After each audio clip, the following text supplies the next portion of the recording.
Housing. We're going to get started in just a few minutes. Thank you.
Good morning. It is June 13th. Welcome to a special committee on housing. I'm going to start the day by asking Representative Baruti to lead us in the pledge. I pledge allegiance to the flag of the United States of America and to the republic for which it stands, one nation, under God, indivisible, with liberty and justice for all. No, So a couple housekeeping items. Kristen Grant, our researcher, has put together two memos for us. One is issues regarding housing. So she's outlined kind of a surface level or a aerial level view of what's going on in the state. And then another memo I have specifically asked Ms. Grant to put together, which discusses impact fees, what municipalities charge and what they're used for. So that'll kind of give us a good idea. And this kind of dovetails into our 10 a.m. guest, Rainey Pelletier from New Hampshire Department of Environmental Services. Rainey, do you mind coming up? Thank you for coming.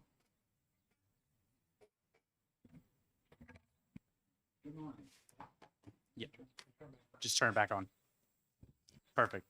Nope. There you go. We're good? Oh, Good. geez. Okay, thanks for the invite. And I think, as I understand it, my goal is to kind of go through the processes for how DES handles development from the beginning to the end of the project. Yes. And I'll start out with saying, let's say that you're an individual that has a bulk parcel of land and you wanted to create a number of lots. However, it could be 2 lots, could be 20 lots, could be 30 lots.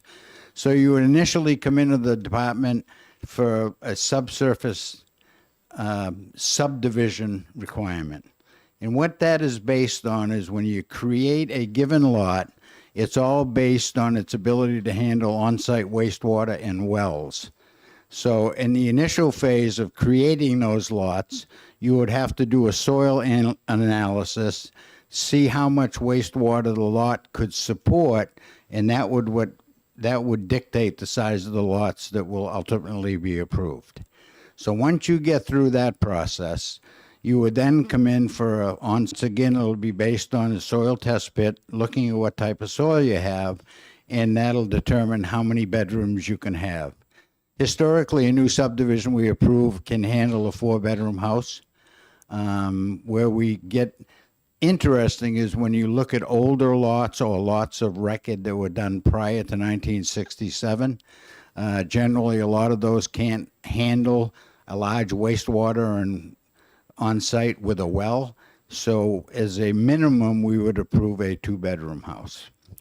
So as that process goes through, you move on to the next phase, assuming you've got what we call a construction to install a septic system on site. Once that happens, that process begins. You hire a licensed installer and a licensed designer to design that system. We then, in fact, inspect the system. And if it passes the design criteria, then you would get an operational approval and you're good to go from our perspective. What the town has for regulations is something that we don't regulate or dictate. So if they have more stringent regulations than any of our regulations, statutorily, they have a right to do that. So let's say now that you've created a subdivision, you've got a lot, and now you're in the protected shoreland zone, which is the mean high water mark to 250 feet. If in fact you're going to have an impact on that particular site, then you would need a shoreland permit. Okay, and that shoreland permit controls what happens in the first 20 feet, the first 50 feet, or the back to the 250 feet of that particular parcel. Once that permit is achieved, you've got your operational approval for a septic. Now you can construct whatever you choose to put on that site. Now let's say that you've got a larger subdivision and you've got 2,000 feet of road or more.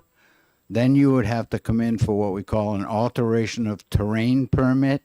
And what that does is to make sure that when you, in fact, you develop a property that the stormwater is controlled, so it doesn't go off-site, go into a river, lake, yada, yada, yada, or a neighbor's property.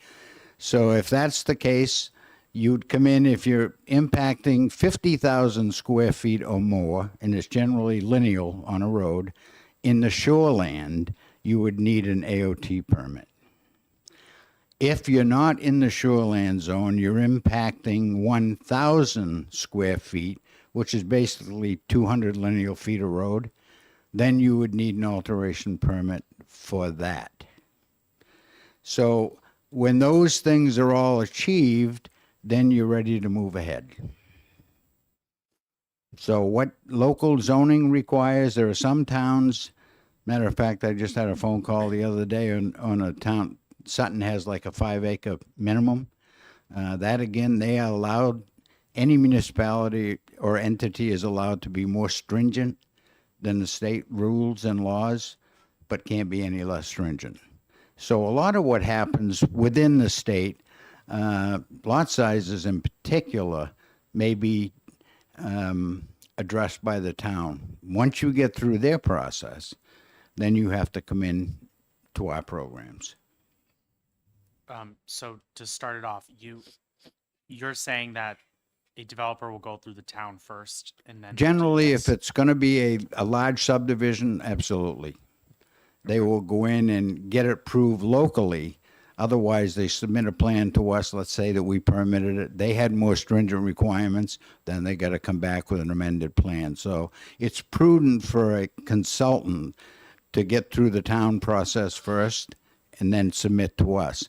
There's also a statutory authority for towns to require that they approve an on-site septic system prior to it being submitted to us. So there are several of those, there's, I think 49 communities that require that you get your design for a septic system approved locally before we can review it and take an application. Are there questions for Mr. Rainey? Representative Yockello. Thank you. Thank you for taking the question. You said that a couple of things. Normally, that you approve a 4-bedroom system for wastewater. there different types of systems that may be able to use less or more land, and is that taken into if so, is that taken into account when you're saying like how many lots you can have? Do you say like, if you go with this kind of system that only takes up this amount of room, then you can do this many lots, and if you do this system, you can do more lots or less lots? Good question. Thank you. No, I think when you look at the basic overall design, whether it be at the subdivisional level or the individual lot size, based on the soil type on that lot, it can only treat a certain amount of gallons per day of wastewater. We do have a program where we approve innovative technologies, and what that does is it looks at the height to seasonal high water on that particular soil type and may need a smaller leaching area, but it has no effect on what that lot can handle from a wastewater load. So whatever technology you want to use, it's all based on, let's say you got an acre of land on your site. You need to put an on-lot well, so that radius, which is 75 feet, has to be subtracted out of that area. Then you look at the soil type. Let's take if it's the best case scenario, group 1 soil, then you probably would be able to get a 3 or 4 bedroom house. Depending on the technology used, that may reduce the footprint of that system, but it won't generate any more ability to have more bedrooms. Thank you. Thank you for taking this follow-up. What are you basing the number of gallons? Because nowadays people are using much more high efficiency types of appliances, or if someone was trying to do like a low impact setup, then they might be actually shooting for a lot less water throughput through their property than maybe the department normally would consider for a generic house. Does any of that come into a play? Like if they were planning on, maybe the department says we're going to estimate 75 gallons per person per day or whatever, and they're actually going to be implementing, measures that would reduce that to, 25 gallons a day. Would that impact, or would the department be able to take into account those innovative Yeah, thanks. technologies? That's a good question. Well, when you look at, and I left Representative Alexander a copy of a 1,000 rules, there are multiple ways that you calculate the amount of loading that would be expected to be on a site. If it's a dwelling, a 4-bedroom house, it's 150 gallons per bedroom per day. Where we've got into problems over the past years is people will come in, they claim they're going to put in water savers or whatever, but it doesn't accommodate larger groups on a weekend. It doesn't control how many people are in a bedroom. So it's a conservative number, the 150 gallons per day per bedroom. Now, if you're getting a commercial establishment, it may be based on the number of seats. It could be based on the number of servings that you have. Are you serving on paper or are you serving on china? That's going to be a difference of how that wastewater load is calculated. We have been in situations where lots have been serviced by an off-lot water supply. Municipal, let's say, is a good example. And you have metered flows for the last year that shows how much actual use has gone into that property or in a property very similar, then we would entertain looking at that kind of waste flow generated. But to answer your question, at the end of the day, the basic premise is if you're building a residential dwelling, it's 150 gallons per day. We cannot control the type of structures that are in the building. We can't control the number of people that are actually in a bedroom, so we continue to use the conservative number of 150 gallons per day.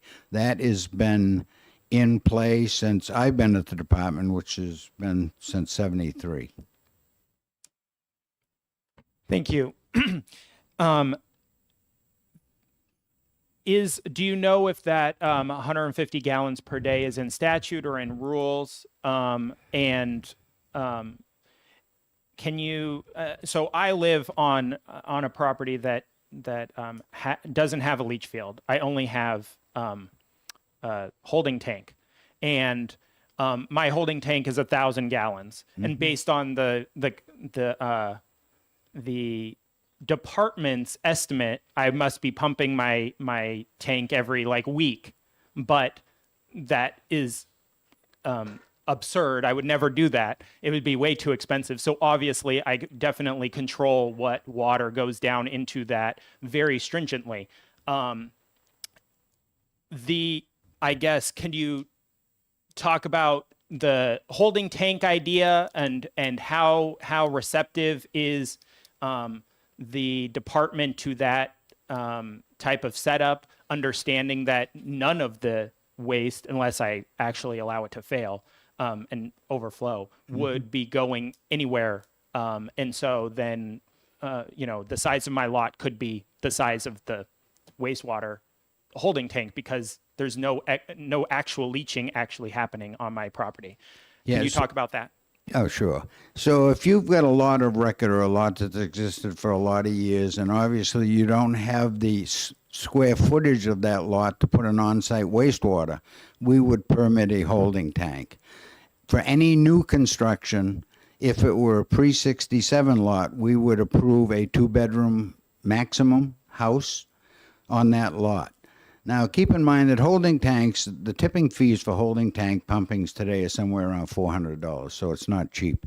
And it's not going to get cheaper because of wastewater plants have got problems just getting rid of their biosolids at the end of that treatment process. But so to answer your question, we would not permit a holding tank for any new construction. Over the years, by rule, you're supposed to keep track of your pumping receipts to see that you, in fact, are pumping that tank. We do approve holding tanks when there's no other alternative on a site. One of the problems we've had over the years is after about a year or two, and this isn't you, I'm sure, but after a year or two, it's very interesting that the outlet of that tank has been compromised. And so what happens? There's no pumping because the wastewater is going out over the edge. So it's something that we can't control. It's depending on the situation, the people, what's the cost. Let's say that people weren't as smart as you apparently have been and minimize their wastewater flows, that, if they've got a large family, let's say they got 2 or 3 kids, they got a holding tank, they don't have any other option, that's going to be probably a $400 or $500 biweekly treatment unless they really look at how they can control their wastewater discharge. So holding tanks are a last resort, and that's the only time that we would permit them. Go ahead. You didn't really address the 150. Is it in statute or in rules that you It's in guys ru- set that? In rule. Okay, thank you. And you, if I might, Go ahead. yeah, I left Representative Alexander a copy of the 1,000 rules. It's got all of the flow rates that would be expected to be generated by a particular structure, and that may, in fact, help you, Representative Yakula, to see how that changes. Representative McConkey. And Okay, Representative Damon. Are you sure I'm not going to be lengthy? You're right. Thank you for taking if my I might, question. those rules are actually on our website as well. Thank you. Thank you for taking my question, actually, too. So how does our 150 gallons, thank you, compare with national standards or standards in other states? I think we're probably a little more conservative, but it's tough to tell because when you get out of New England, you go all over the country, the soils are dramatically different. So the bottom concept of any wastewater load is based on the soil type and how effective it is in treating that wastewater. So it's tough to draw a comparison by any of the other states in the country unless you have a good handle on what their soil profiles are and what the expectations of treating the wastewater adequately are. But even within New Hampshire, widely divergent soil types. I mean, if you're coastal, seacoast, sandy, whatever, I'm in the lakes region, we're all granite, or mostly granite. So could there potentially be room for researching a more flexible standard?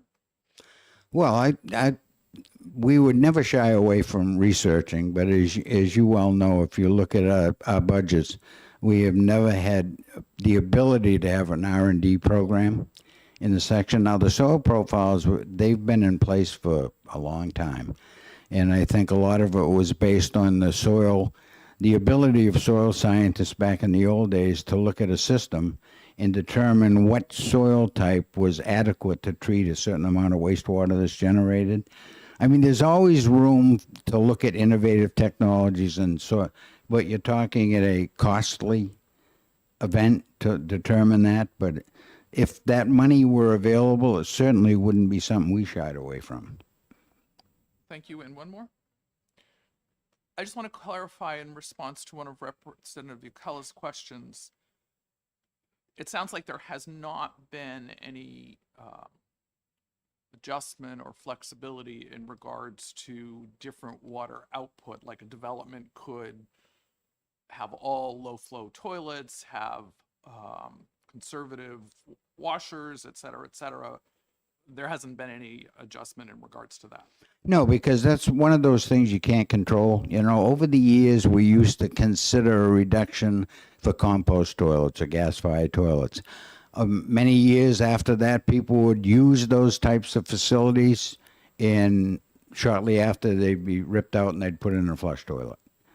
So, I mean, the alternatives to a regular flush toilet, depending on whether it's 2 liters a day, and in the old days, it was like 2 gallons a day, as you well know. And so the issue is there's been many people that have looked at alternatives, but after they have to maintain them and use them, they go away. Thank you.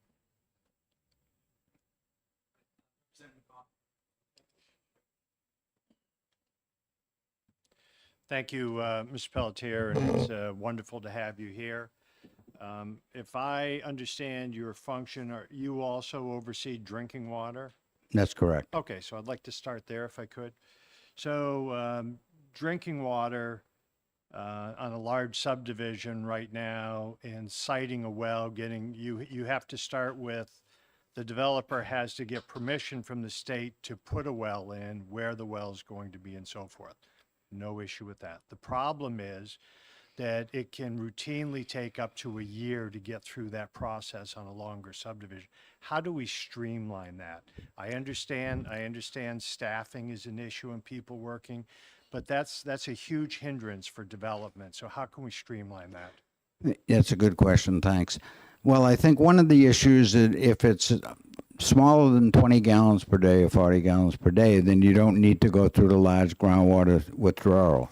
Now, under the statutory requirement for a large groundwater withdrawal, which would be over 40 gallons per minute, then in fact there's a litany of issues that you have to go through hydrogeologically to see if in fact that well is going to be productive, number one. Number two, will it impact any wells around that given area?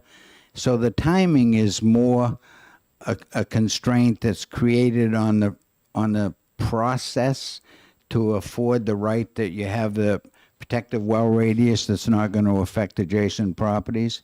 So at the end of the day, if you get a large water withdrawal, which we don't see many anymore, just because of the cost, you know, to do a large groundwater withdrawal, to pay a consultant or a hydrogeologist, you're probably looking at $100,000, probably 150. In the old days, we used to see a lot of what Representative McConkey's talking about, community wells.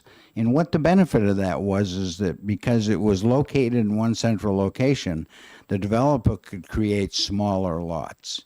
And that was the whole premise behind these community water systems.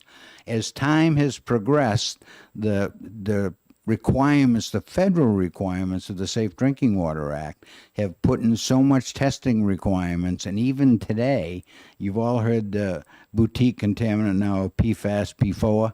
A lot of people are concerned about that. If they've got a community well, then what's the cost of treating it? If you got high arsenic, you got high manganese, what's the cost of treating it? So most people now, when we look at new subdivisions, are looking for on-site wastewater. So if there is a cost associated with treatment, then it will be borne by the individual lot owner, not by a homeowners association. So the long and the short, that's a long answer to a short question, is that I don't see that process shorting up. I don't believe it's our review time that's holding that up. What's taking the year to get a large groundwater withdrawal is hiring a consultant to do the work. Okay, if I could. So I'll come back to that. So there was a common practice for developers, and you had struck a chord on the amount of testing and annual process required for community system. We're putting multiple wells on one lot and servicing each well, not servicing more than 9 units or 10 units apiece, and then. But then all of a sudden the department, and I don't believe it was the feds, all of a sudden the department started saying that when you have 3 of those wells in one lot, then that bumps that up to become a higher standard. And I believe that was done by the department, not done by the feds, and I'd like to see that return. Can you comment on that? Yeah, I think whenever you look at it, you've got a given well radius. As you well know, wells have a zone of contribution. So people would, for years, try and get away from the larger groundwater withdrawal permitting requirements by placing 3 wells. To come under the department's review of a public water system, you need 15 or more service connections. So what people were trying to do was avoid that regulation and put 3 different wells, assuming they were based on 9 units per day. When we got a Department of Justice opinion on that, that was just a way to try and get around the standard. So if you're going to develop a community system and you choose to put in 3 wells, and you may need to, because one well may only get 2 gallons a minute. One well may be 100 gallons per minute. In bedrock, that's pretty unusual. So to answer Representative McConkey's question, under the guise of putting 3 wells in one particular site to beat the system was decided by the Department of Justice that that's considered as one load. Thank you for that. I was unaware of the Department of Justice ruling. If you could provide that to the chairman, I'd certainly appreciate it. Under that regulation, 2 wells on one lot is still permissible, which would be 18 units on one lot. On 18 units, housing units on 2 wells. Are you saying If that they're on the it same triggers, site- it triggers at 3? If they're the same site, then that in fact is another approach to try and get around the approval process. I'm not so worried about getting around. Our mission is how can we streamline, how can we make development a more reasonable cost with precautions. So everyone comes to us, and I'm sorry, am I okay to continue? So everyone comes to us as a developer. If you don't have town water, town sewer, we're not going to talk to you. So 75, 80% of our septic systems are on private land. So how can we make those processes happen? And I would think that you might be willing to have a further conversation on maybe some of those water issues at another time. Sure. Could I move on? Septic systems.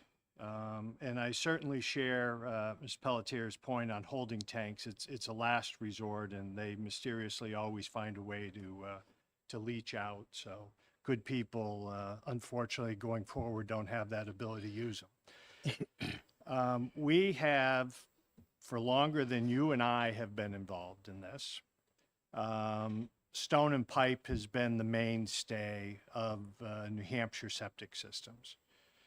But, and then there was an evolution of plastic products that came along, whether it be Enviro or Infiltrator and so forth. And when they came along with some research that was developed, they showed that unlike a stone and pipe system, they could have a much smaller footprint. And if it was a new system, they no longer had to be 4 feet above seasonal high water. And I'm sorry if I lose some in the weeds. They could get down to 24 inches under X number of gallons a day and then to 30 inches. When a septic system fails in our state, the new standard comes in that all septic systems now can be 24 inches to 30 inches above seasonal high water by loading. I would suggest it's time, and I understand that you're going through rules at this point in time, that the department adopt as soon as possible, permitting stone and pipe to have a 24-inch to seasonal high water, perhaps with a 6-inch sand bed, which other states do, and or 30 above 1,000 gallons. And the reason, and I know you're looking into this, the reason for the 1,000-gallon threshold per system is because nitrates and phosphates are generated. Now I have to keep each field so far apart. But if we stay under 1,000 gallons, a lot of those regulations, I think it's time that it's done, and it can be done. I'm hoping it can be done in your new rules, and whatever this committee could do towards that. Again, I would like a further conversation. So a stone and pipe for less than 1,000 gallons a day would handle a four unit house, 4 bedrooms. Going into that, it would become efficient for a condo, a duplex, multiple fields placed around.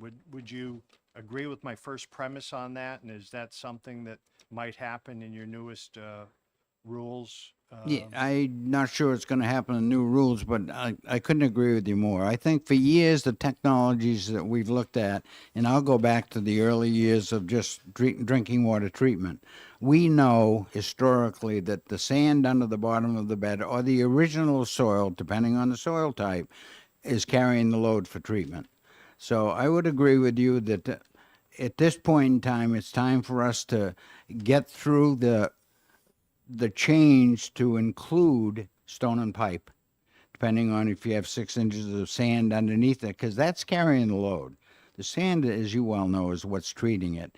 If you've got a native soil that's effective in treating, then we don't worry so much about the 6 inches of sand. The innovative technologies that have come about over the years are based on testing. As you know, they test in the Mass Testing Center to look at how effective it is to a conventional system. And because, number one, maybe there's a lot more air that moves through it, which it makes the bacteria aerobic instead of anaerobic. The digestion is much quicker and much more thorough. With stone and pipe, I think back in the old days, we always used to have a vent on one end or the other to move air through. You know, aerobic digestion is so much more efficient than anaerobic. So I would agree with you that I think it's time that we try and take some time and sit down and look at giving the same benefits to stone and pipe. I see a lot of people going back to stone and pipe. A lot of people aren't having good luck with the innovative technologies for whatever reason, whether it be bed preparation or the type of sand, or, you know, pick a topic, any topic. But yeah, I would not shy away from that. I think that's a good thought. Representative McConkey, it seems I'm gonna let you go, but it seems like you or the committee should put together suggestions on rule changes for DES, and that could be part of our recommendation package. Sounds good. Thank you. Keep going. Yep. One final. So, being in the industry and talking about some of the innovative products, and they may not be lasting as long. And one of the advantages of stone and pipe was the large voids, the large side of the field, taking care of perk rates and so forth. I see on a regular basis phone calls at least 2 to 3 times a week, failed septic systems. I just bought the house. I didn't take the time to do an inspection. And now I'm facing a $20,000 liability. Yep.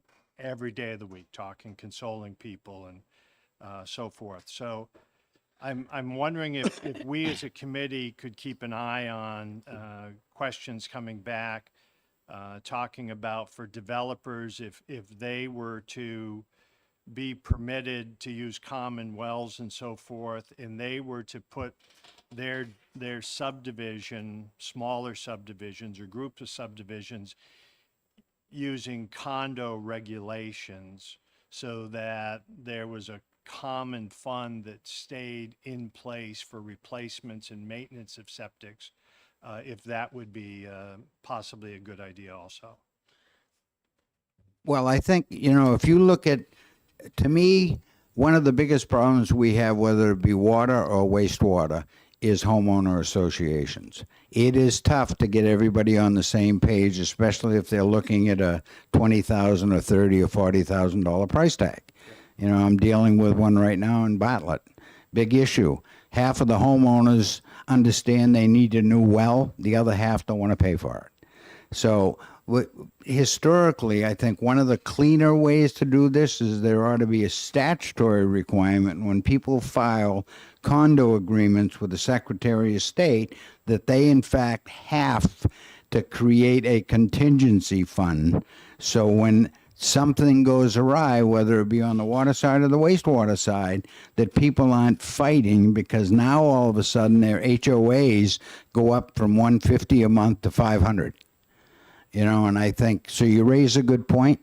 I think historically in my career, homeowners associations for the lion's share are a problem, because you get new people to buy in. They're not diligent.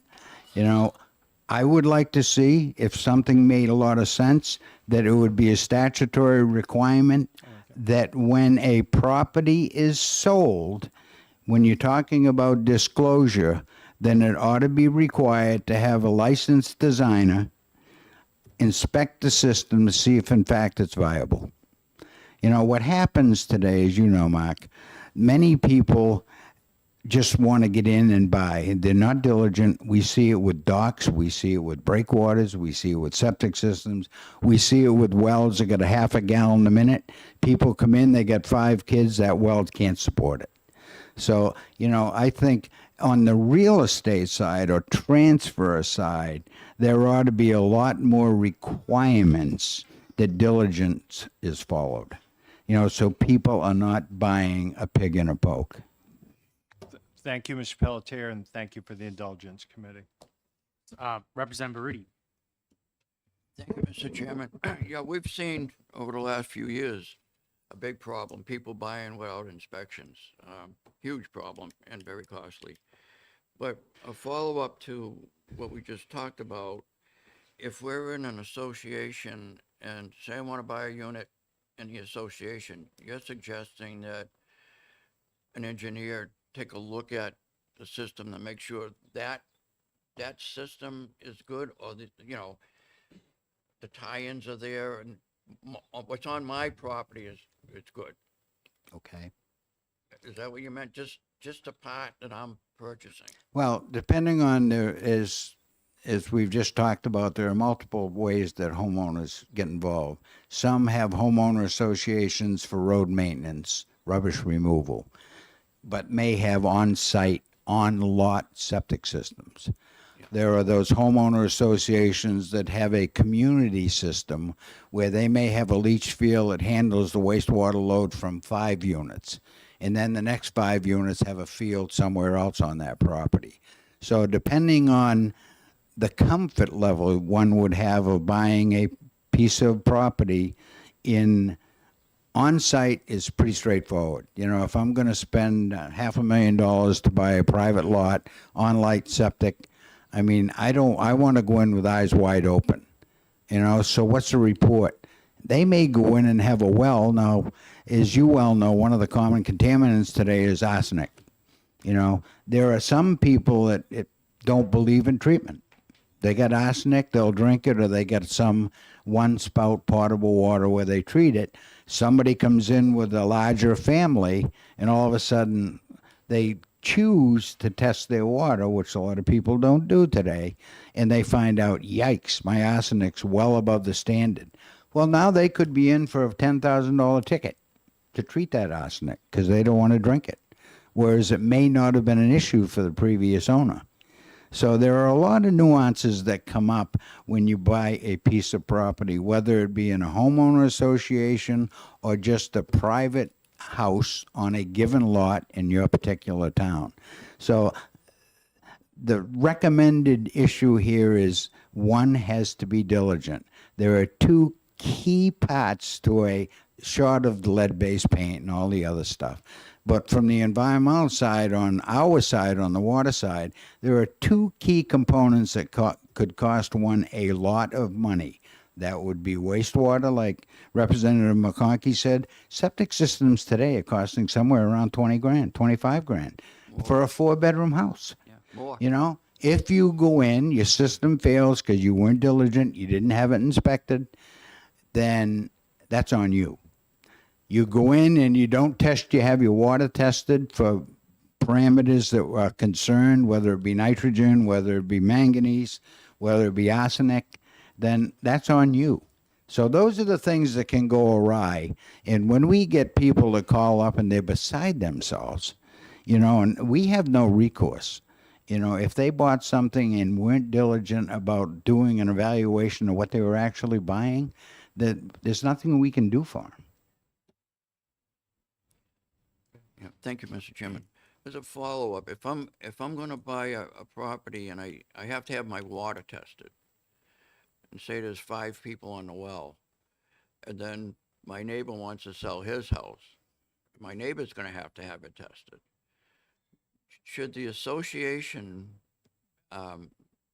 take my test and hold it, and it's good for a certain period of time, you think, for the 5 units?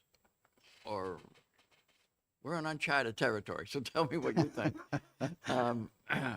But if Yeah. I'm going to pay for a test, why should he have to pay for a test? No, and if it's a community well, and that's a small community well, and I wouldn't even call Or it a even community, 20 units. Or what? that well is not regulated by us. Right. So if in fact it's 5 units and it's not in the public drinking water program, if you were smart and diligent, went out and took a test, I would think if somebody else came in and bought a next unit, if there is an association for this 5-unit cluster or whatever it might be, then that should be a valid water sample. You know, but I would say water, especially in bedrock wells, over years, as demand increases, the constituents may change. So it's not a bad thing where every year or two that you should certainly check it. But anyone that buys a structure of any kind that does not look and see what their water quality is of their well is not good. Thank you. Anybody else? Representative Keller? Hi, thank you. So you talked a little bit about the innovative technologies for septic, and I'm interested in how I guess complicated that process is for the the person that does it the first time for this type of system, and then how does that innovative technology I guess proof to the department get turned into just a standard? Like we've looked at this before. We don't have to look at it every time for an innovative technology. We've looked at this technology before, so it's no longer innovative. It's just technology that is, that we have rules for, I guess, set up. Yeah, good question. I think when we approve an innovative technology, that is approved in perpetuity. Unless we see over a trend that, let's say over a year or two, we see a massive amount of failures, then we would reevaluate that technology and try and find out. But let's say we approve System X as an innovative technology. That's approved. So if you used it and then 2 years later somebody down the road wants to use it, that's an approved technology. We don't have to revisit it again. The only time we revisit innovative technologies that we approve is if in fact we see an anomaly in the number of failures. So we would then talk to the distributor or the owner of that technology and say, hey, what's the problem? You know, what's going on? But once it's approved, it's approved. Thank you. I'd like to follow up. With these innovative technologies, are you calculating the like effectiveness versus the other technologies and how much water or treatment they can actually produce, and therefore, you know, this size of system is going to be able to treat 4 houses, and the 4 houses approved, the 8 houses approved at this, you know, load, et cetera, et cetera. And how well is that, you know, available to the public about what things are approved, what options do they have versus, or is that kind of incumbent on the engineer to tell them? Or Well, I think, first of all, as you may or may not know, all septic systems in New Hampshire, whether they're new, failed replacements, have to be submitted to the department by a licensed designer. That, over the years, has been a great program because those people are well educated on soil. They know what they're looking at, and they can get in and get a design. Whenever we approve an innovative technology, that comes with books of testing that's done out of the Mass Testing Center in Massachusetts, where they compare a new technology to a stone and pipe system, see what the effectiveness of treatment is, and that in fact will dictate their height to seasonal high water table, depending on the soil, and also the amount of area necessary to treat the appropriate wastewater load that's going to go there.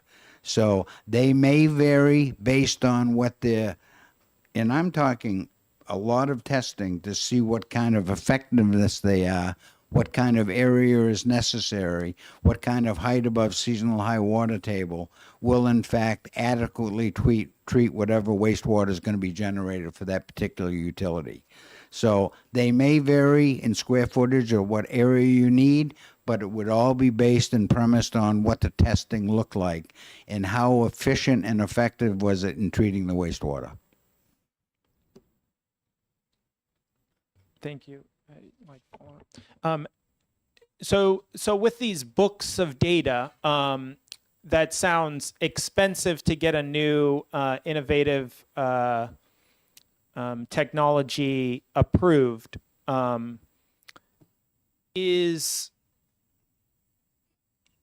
Do we have to do our own? You said like Boston or Massachusetts or something is doing the testing. Is that let's say a new technology goes to Boston, they say, I want to get approved. They give them all this data and they say, here, test this. Is that single place able to like approve and show the data, and then like many states accept that data so that they can approve them? Or are we saying, no, we have to get our own testing requirements for that? Yeah, no, we have parameters that we expect to see in the testing program, and the Mass Testing Center has that data.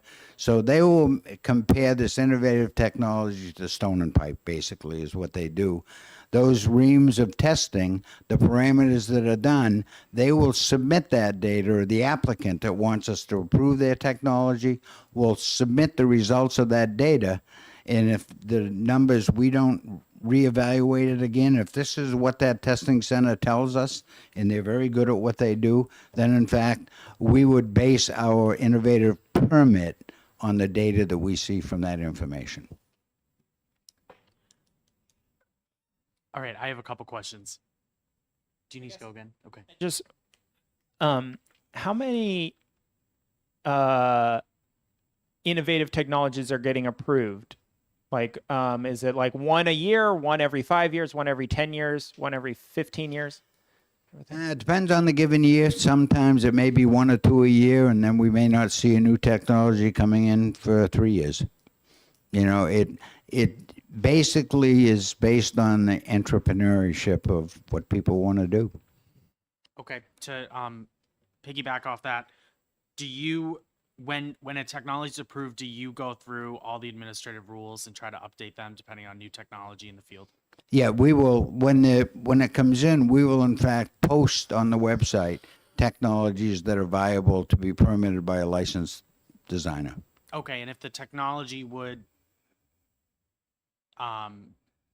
make it easier for would the technology make it so that you're able to lax up on the rules a little bit, like make them less stringent, maybe with new technology? That's what I'm wondering is like how often are these rules looked at and revisited depending on like developments in the field? Yep.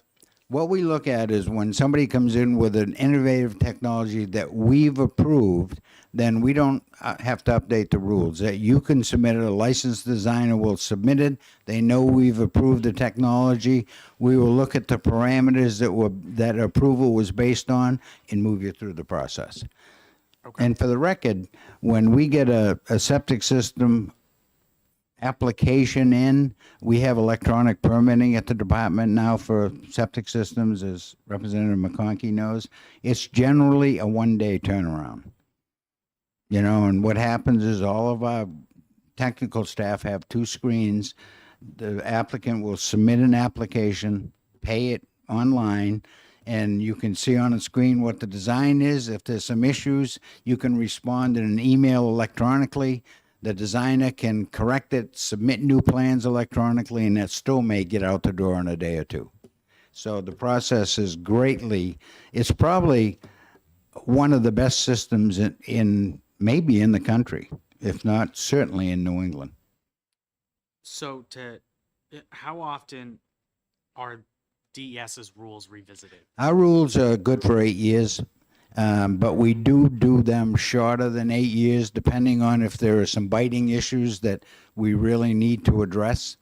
And I think we had some legislation passed this year for wells that were installed prior to '89, so that's going to be a great benefit to people that have pre-existing '89 wells. So, but as far as rules, if there's something that we see continually having a difficult time with the public and with us as well, we will go into a rulemaking process. As you know, rulemaking is a 6 to 8 month process.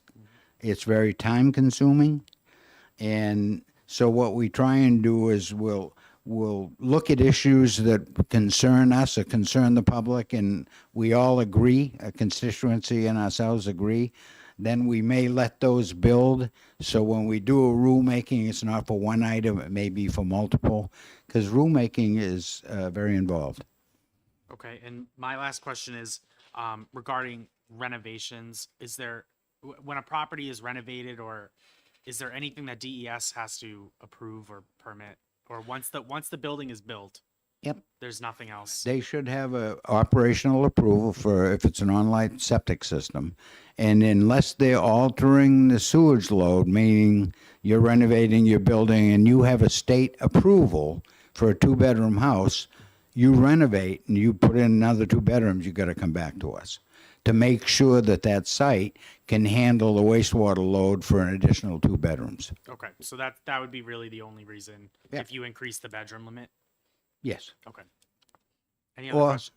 if I might. Yeah, go ahead. Or if you got a commercial establishment, let's say you rent a space and you go in, or you bought a little coffee shop, let's say, and you had like 5 seats and 3 employees, and all of a sudden you buy it, the building's large enough, you now have 50 seats. That comes to us as well. Okay. Representative Wallace, then O'Kelly. Thank you.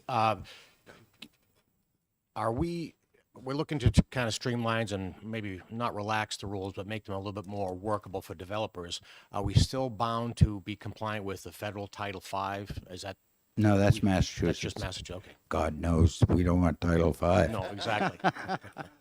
Excellent. Representative O'Kelly. Thank you. It seemed to me when we were talking before that you require certain systems to be like, let's say, the minimum general is 4 bedrooms. When you're approving a system, whether that be a 4-bedroom or an 8-bedroom or whatever, if the if they, let's say, had an 8-bedroom septic system approved, but they only built 4 bedrooms and then they built 4 more bedrooms, it would still be within the capacity that the septic the approval was for, right? And so they wouldn't have to come back for that additional 4 bedrooms. If they did that 20 years later, they would just have to do it if they exceeded what the approved number of bedrooms or weight load was. And how would that be, I guess, kind of on the same vein for the commercial ones? How would you do that? Wouldn't you be saying, hey, the system can handle, 20 occupants, a day or whatever, and you would only revisit that when you went above that 20 occupants, or would you just do it whenever they changed from 5 people to 10 people, even though they're both under 20? Yeah, so let's start from the beginning of this process. So you've got a particular lot, let's say, and you've got a construction approval for 8 bedrooms, right? So we go out, you install that design that could support 8 bedrooms. We would come out and inspect it. Assuming everything was right, you'd get an operational approval for 8 bedrooms. So now you decide as the owner that right now, in fact, you can only do 4 bedrooms. That approval, you may have to go to the town, you get a building permit, you'd show them your construction or your operational approval. So going through the town process to get a permit, if you show a valid operational approval for 8 bedrooms, then there should be no problems with building the next 4. Same thing commercially. It's all about loading per site. Okay, one last question. Yes. So Then you were Representative- talking about having these multiple wells and being kind of avoiding the community well thing. So it seems to me that if you had these, let's say you had 20 units, each having 2 different 2 wells servicing these 20 units, it seems like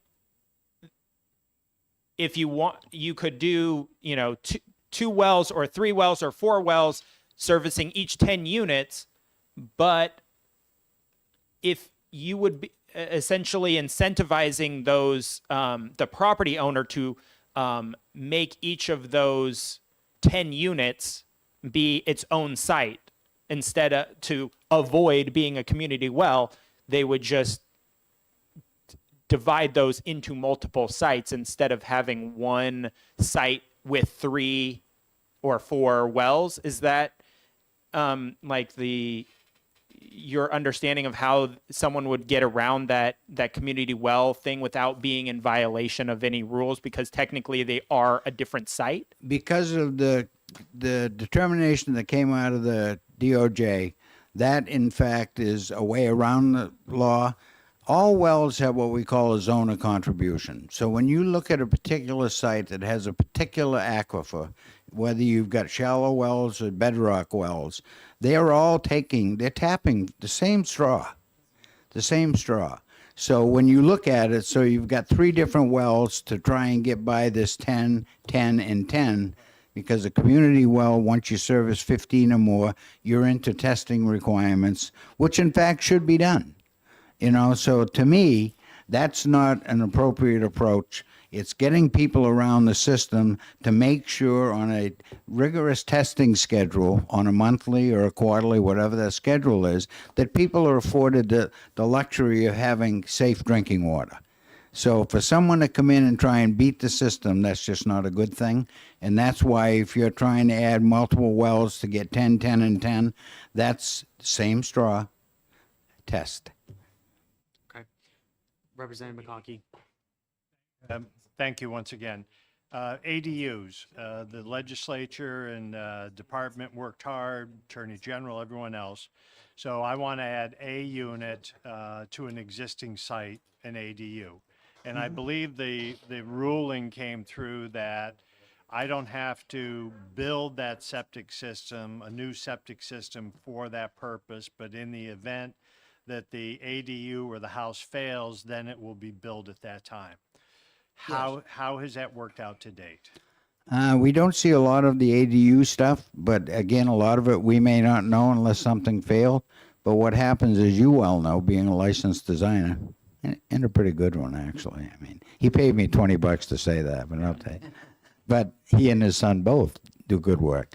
But the point being is they come in, and it's all about, if we go back a little bit, to what kind of site loading can a particular parcel handle. So what he's referencing, let's say that you've got a 3-bedroom house. It's got a construction approval, you got an operational approval, but the lot could support 4 bedrooms. But whenever the house was built, they decided that's what they needed, 3-bedroom house. Somebody comes in, a licensed designer, they do a plan that shows that, in fact, by adding an ADU, that the site can still handle the wastewater load that will be generated from the existing 3 bedrooms to the ADU wastewater load. As he said, you're good to go.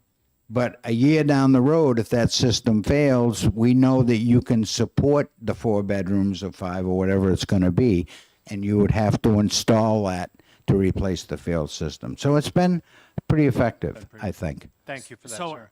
are you saying that if an ADU is approved, that's more than what the current septic system could hold? Would you approve one?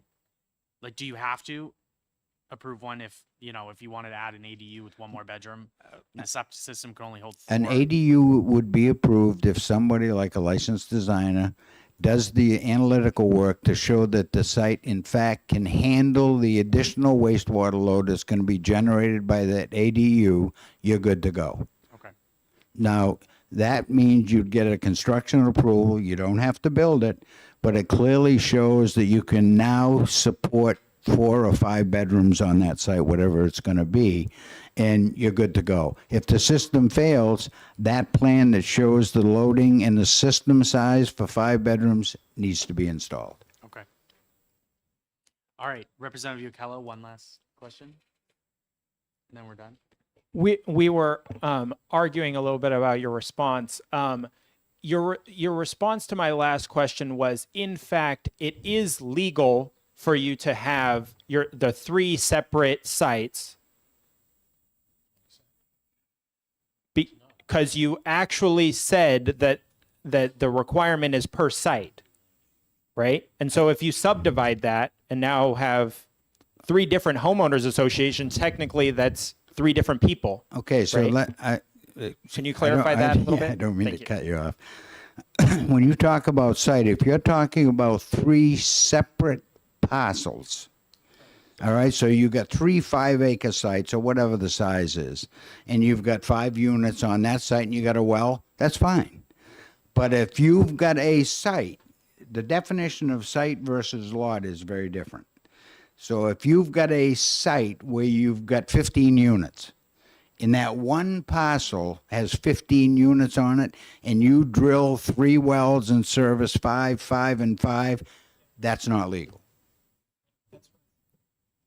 So the parcel and so I don't understand. You're saying the lot and parcel are different. Lot and site.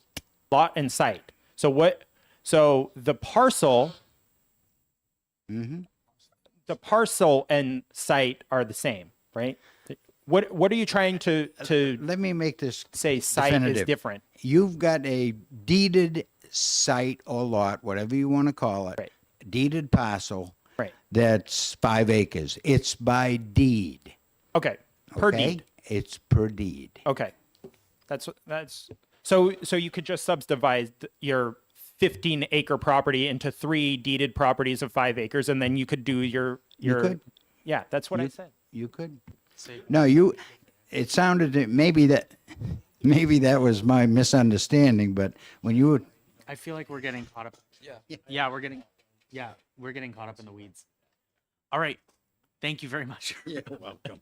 for So- giving us more questions to Eh, answer. No, right and now. for the record, no, I think this kind of conversation is really good, and I think it's one of those things that we're never against changing laws that make more sense. I mean, rules, and I think Representative McConkey can attest that we've had many stakeholder groups where we listen to people, and it's a brain meld.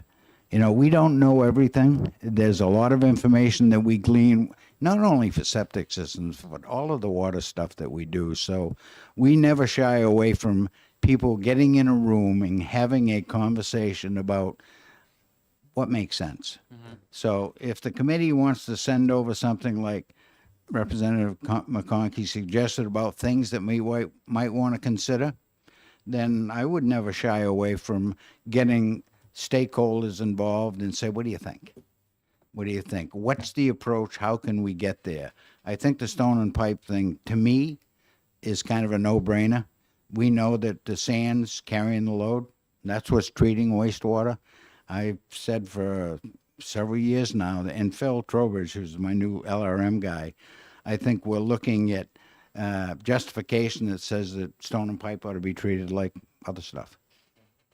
Great. Thank you very much. Well, thanks for the invite. And don't hesitate to call. I'm always willing to participate in a conversation that makes sense for everybody. Perfect. Thank you, Rainey.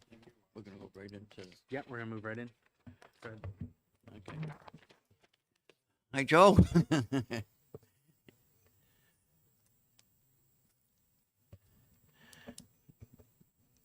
Sorry I didn't have time to come out and greet you, but you see, we're running a little late, so it's no problem. I know, I just want to thank you for taking the time from your very busy schedule to come up and talk to us.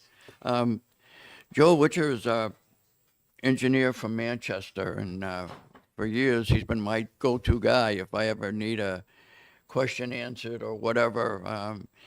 He's got a vast knowledge of most of the planning boards and zoning boards around, at least from the middle part of the state south that I know of. But whenever I have a question, he's the first call I make, and he really knows what's going on, and he knows what's going on in every city and town around. So, Joe, we're formed to see if we can't streamline the process into being able to get some affordable housing.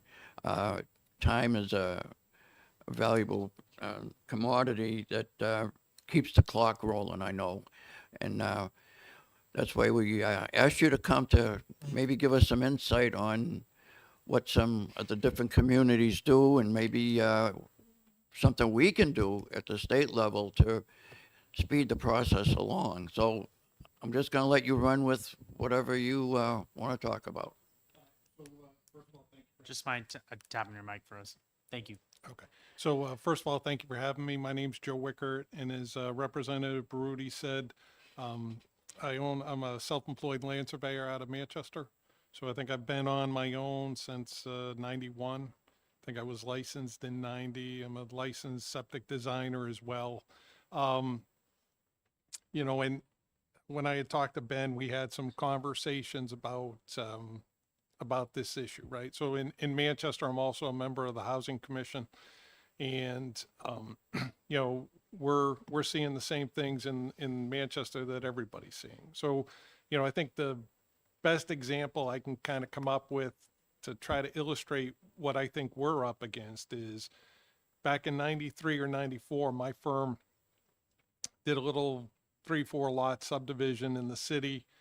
For some reason, the owner never recorded the Mylar, and 20 something years later, we get a phone call saying, hey, you know, do you have the original Mylar? We don't.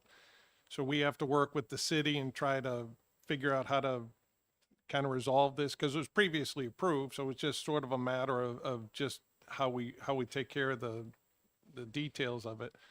But I started laughing, and I brought the plan, when I brought the plan down to staff, and I was showing them, you know, in 1993 or 94, we showed the boundary lines, we showed the buildings, few notes. It was kind of straightforward. In 2023, we have like a dozen notes. We have to show topography, buildable area, building boxes. We have to have a building area table. We have to subtract out areas of steep slopes. We have to take out areas of easements, existing and proposed, right? And all these items, take a consultant time, so therefore they add on to the cost. And, the bigger item in my world is a lot of these things will void out a lot, right? So if a simple example is in Manchester, which is the one I'm most familiar with, they have a buildable area requirement. So if you're in a zone that requires 7,500 square feet, that 7,500 has to be fully buildable. And, so they define buildable as anything under a 25% slope, which, in buildable areas and topography, 25% slope, that's probably not necessarily the most unreasonable item to say, except for if you're in a city and you're on municipal sewer and water, and you have a little band that's 3 foot tall, and it's only 10 foot wide or 5 foot wide, now all of a sudden, I can't make that lot work. So I have to go to the zoning board of adjustment, and I have to say, listen, I have 7,500 square feet, but it's not 7,500 square foot buildable by definition. So therefore, I have to go get a variance before I can go to the planning board. In a lot of the towns and the cities,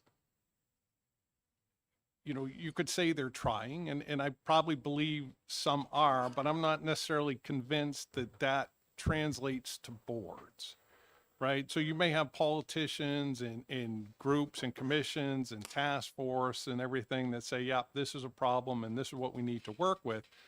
But when we go to a planning board or a zoning board, we don't necessarily get the same response, and so we did a subdivision on a parcel of land that was about 22 acres.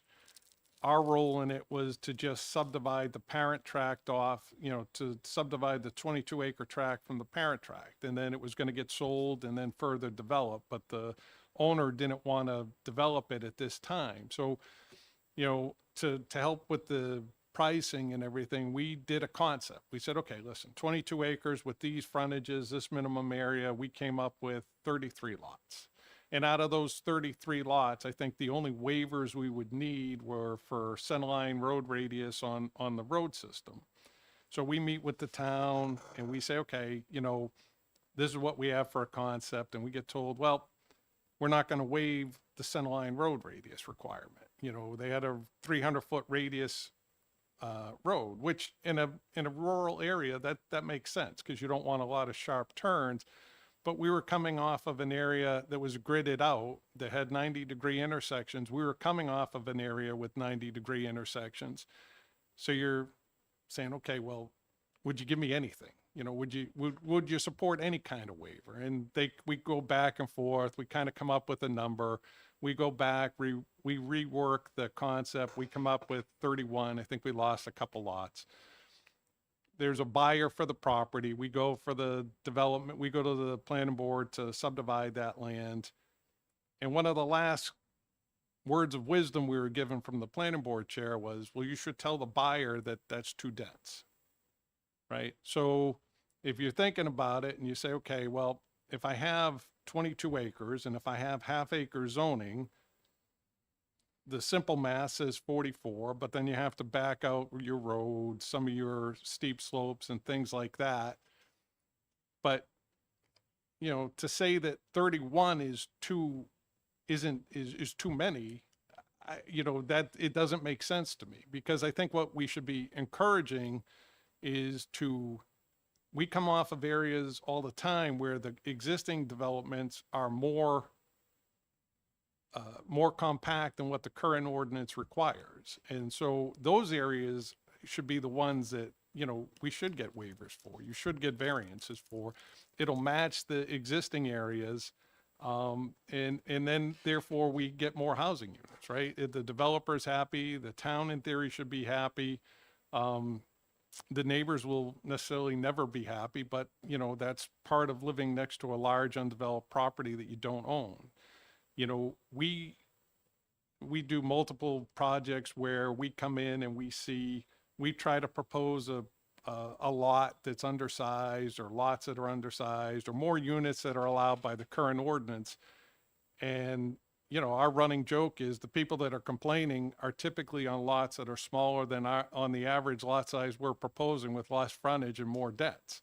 So you're looking at them going, well, but how does it reduce the value of your property because it's bigger than yours? And that seems to get lost. So, you know, as I got older, I guess you start looking back. So I started off in the 80s, and in the 80s, you could argue that there were probably some developments and plans that weren't necessarily fantastic ones.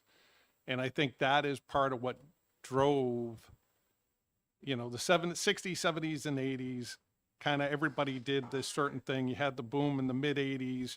And after that, we noticed where things started tightening up, right? And when they started tightening up, everybody came up with different systems to kind of reduce the density and all these other items. And some of those might have been warranted and they might have been based in fact, but a lot of them, the way they're interpreted or employed, it doesn't necessarily work out that way. You know, like Renee was here, and you know, we go to towns that have soil-based zoning. So if you have on-site well and septic, you know, instead of having a 200-foot of frontage, 2-acre zoning, you could have on-site soil-based zoning. So based on either the high-intensity soil survey or the soil something mapping, site-specific mapping, you end up with you hire a soil scientist, they break out the soil types, you do kind of a weighted average, and you can figure out what your lot size should be, right?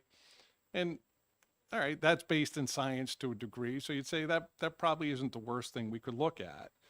But a lot of towns will still have a minimum, and that minimum will be over what the size is that the numbers would. So you sort of lose the advantage of soil-based zoning. So soil-based zoning is, if you have good soils, you should have more units. If you have poor soils, you should have less units. But if the town has a requirement that you have to stay at a certain frontage and area, and even though by soils you could do two units in there, you know, we don't come up with the density that would be there by right.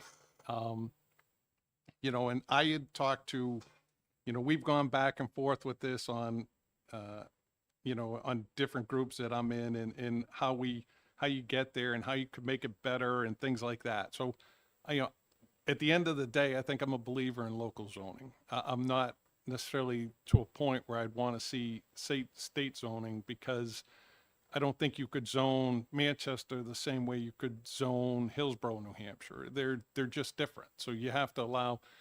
But what frustrates me is when I was on, before I got on the Housing Commission in Manchester, you know, we did an analysis, or a guess, an educated guess, right? A swag. We came up with it and said, yep, this is our number. And so, you know, Manchester has roughly 51,000 units. It was projected that we had a 0.5% vacancy rate, and average or ideal would be a 3 to 5% vacancy rate. So if you took straight numbers, you know, we would need an increase of roughly 4,000, you know, to get to a 4.5% increase. That's roughly a 2,000 units, right?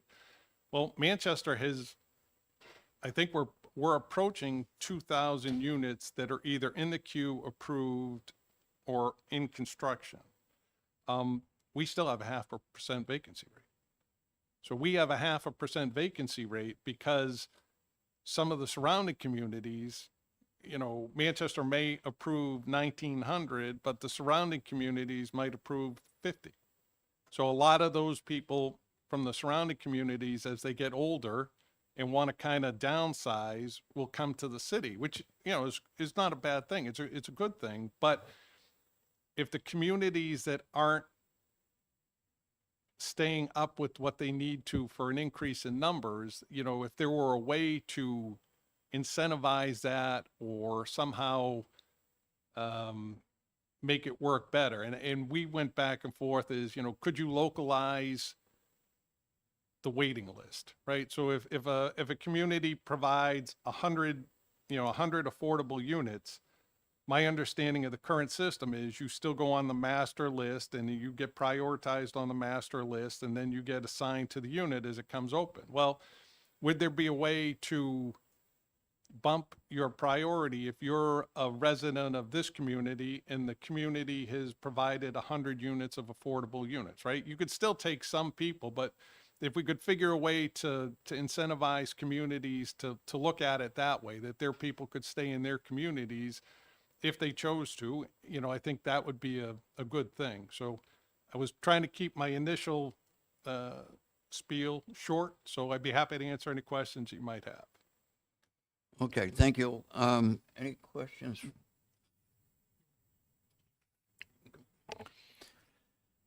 Thank you. Thank you for taking the question.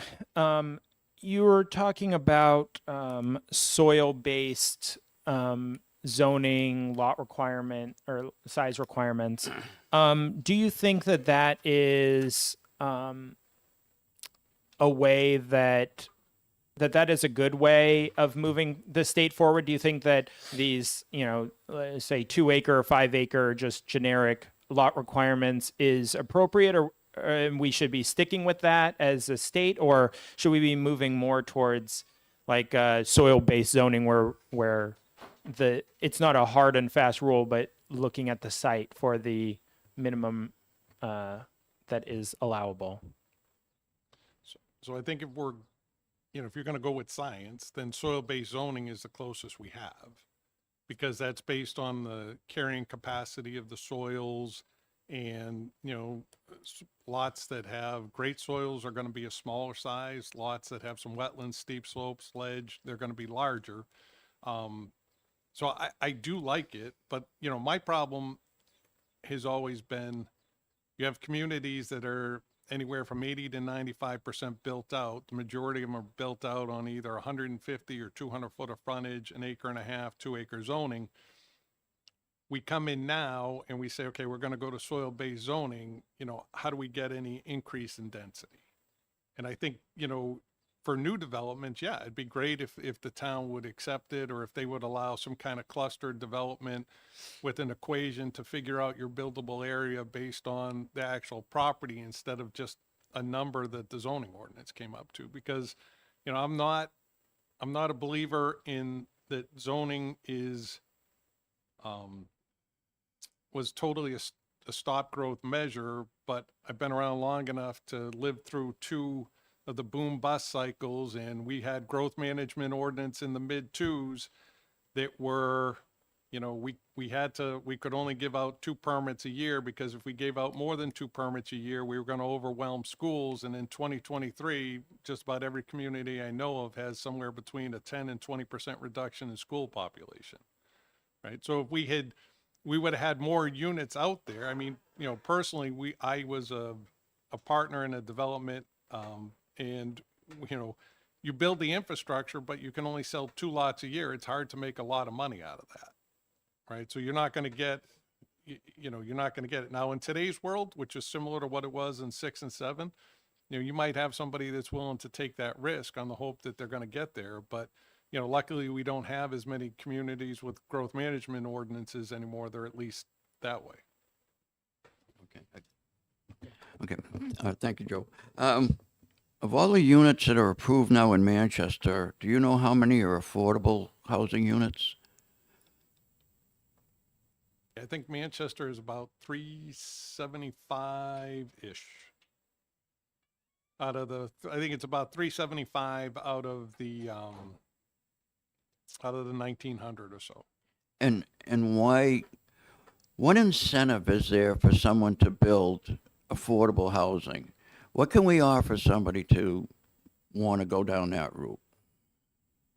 So, in the Manchester example, I think probably half to 60% of those units are one project with a developer that has a different model that I had never seen until this, where it's based on all tax credits and things like that, and all the units are affordable, right? And so that is, and Mr. DuPont is probably much better versed to explain the intricacies of that than I am. But for me, you know, I think I'm a believer in the way that if we're going to if we want to see more units, you have to incentivize it, right? So margins are hard right now because of spiraling cost and things like that. So if we could, my theory was always in the city, which, I'm the most involved in, if we could come up with like a redevelopment zone. So you take areas of the community that are sort of blighted, that need some redevelopment, you say, okay, here's what we want to see. The current zoning is X. We're going to give you X plus 25%.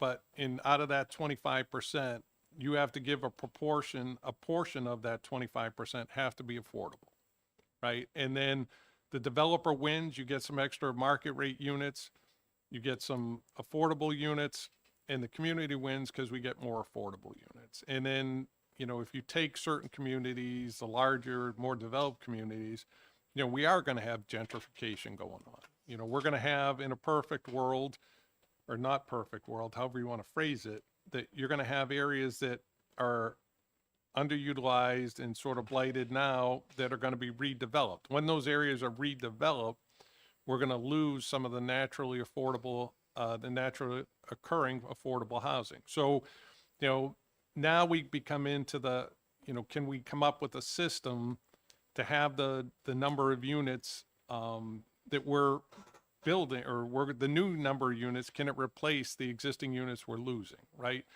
And it's going to be, I think that's a big ask to replace that existing number. And my position has been, I think we have to accept that the number may be a hair less, but the quality of the units will be substantially better. So no one will be living in, a triple decker that hasn't been updated in 70 years and has all these faults with it. They'd be living in new housing, and they'd have similar amenities to the people that they're living next to that are in a market rate unit. Okay. Thank you for that. What about a community? Manchester needs housing, so to give them incentives is one thing, but what about a community that doesn't want a lot of apartment dwellings or condos? Is there anything you can think of to give them an incentive to allow it? I think at the end of the day, the only way I said, my theory would be you prioritize, you change the priority of the list. And I don't know if that breaks some kind of federal guidelines, state guidelines, or whatever, but somehow there should be a way that a community that produces a certain number of affordable units can kind of keep a percent of those units for their residents, right? That way, it's the only way that they're going to kind of personalize this. We did a project where we tried to do 14 units, sort of like modular housing. And it was similar to another modular housing or manufactured housing park that was less than 400 feet away. We were denied the waiver. So instead of having 14 modular housing units, we ended up with 6 stick-built units.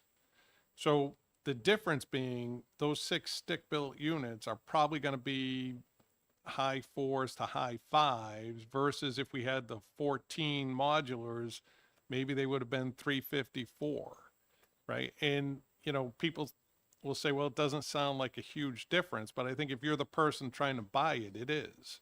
And we actually had a person on the planning board who supported it for that reason. They were looking for a house and they knew the numbers and they were like, hey, if we give them this, it's going to help with that. So. Representative Conkey. Thank you, sir, for being here. You bring an area of discussion that I'm not usually accustomed to, being the urban environment. I'm wondering if I heard you correctly, in some of your properties that you've designed for or built on, talking about minimal lot size and excludes parts of that property that have a slope of 25% or more. There was a time when 25% slope was a difficult item to deal with, construction and building, and now 25%'s not. I'm thinking of infill lots especially. So I'm wondering if, and I understand, and I have, 15, 18 years on zoning boards and everything else, that, you know, local is always better. And it's hard to get even the people sitting at our table to agree that the state should mandate.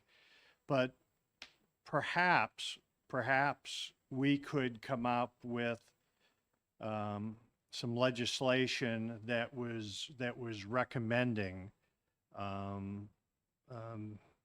that in situations with infill, if you meet these requirements, you've got septic handled, whether it's on-site or off-site, municipal or whatever.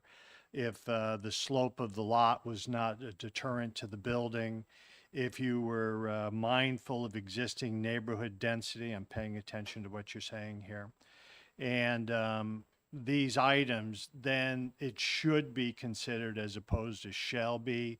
I'm just thinking if you get some language out there that we could get support for, it might get some of those towns that are saying no, at least the opportunity to say, if there's people on their boards, you know, maybe we could go in that direction. Think it would have any merit, sir? Yeah, I mean, so we're working on one now where the local requirement is 15%, right? To me, 15% is, to say it's non-buildable is silly. And especially in New Hampshire where you're going to have, you know, rugged terrain, it's, so, you know, if we adopted DES's rule, 35% and up was considered non-buildable, everything underneath, maybe you can give the towns some leeway that they could do a weighted average, that if you're above 25%, it's only 80%. It only counts as 80% instead of 100, right? Yeah, that would, I think that has some merits. You know,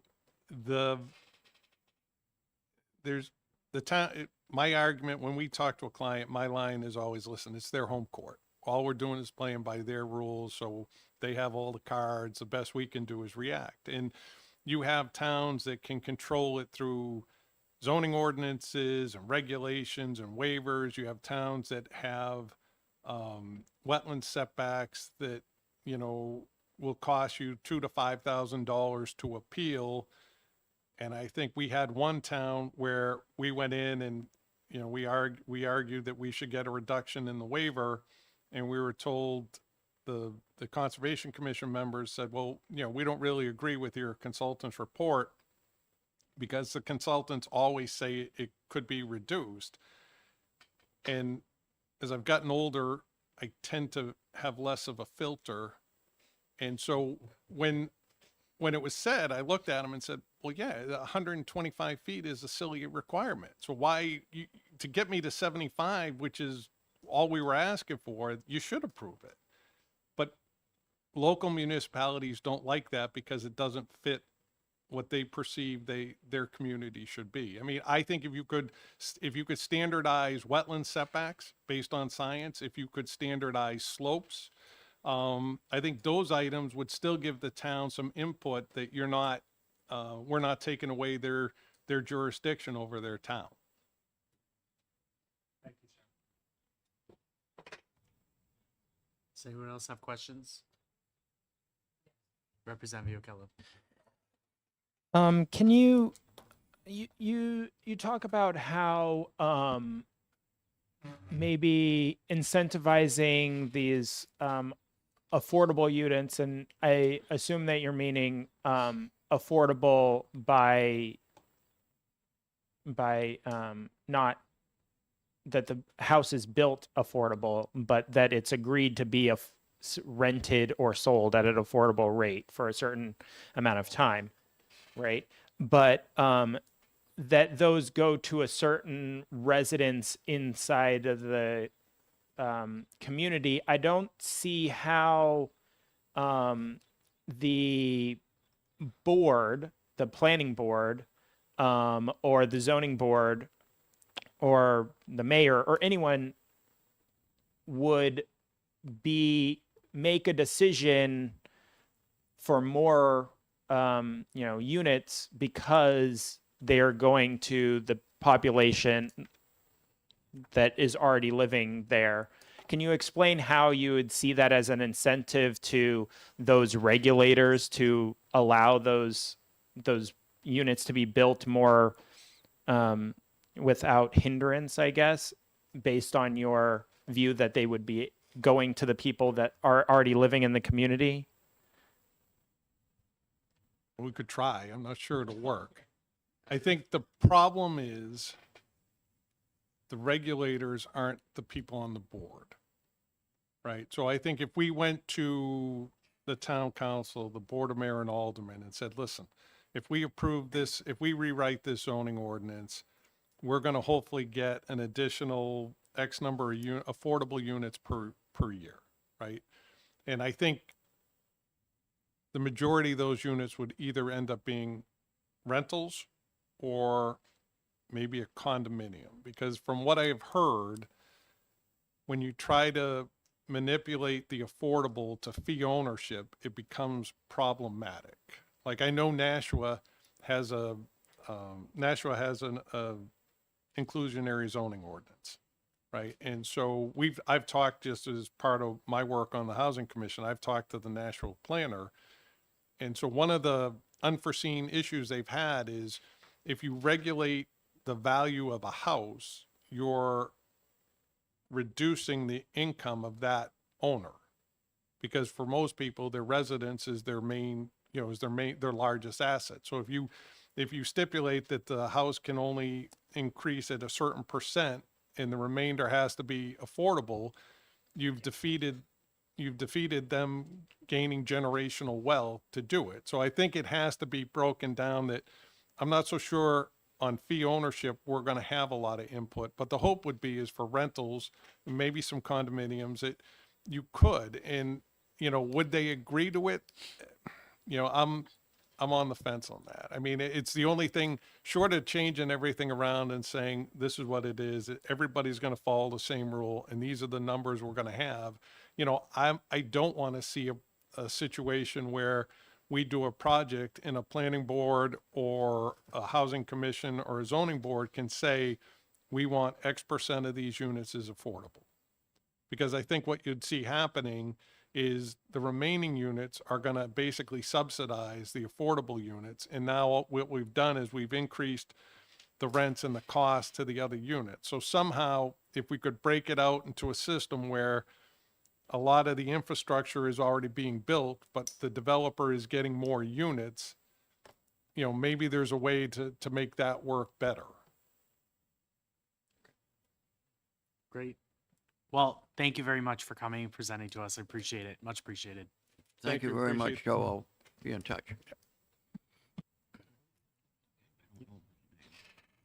All right. So our next presentation is from Red Oak Properties. I'm sorry, I don't know your name. Could you come up? Thank you.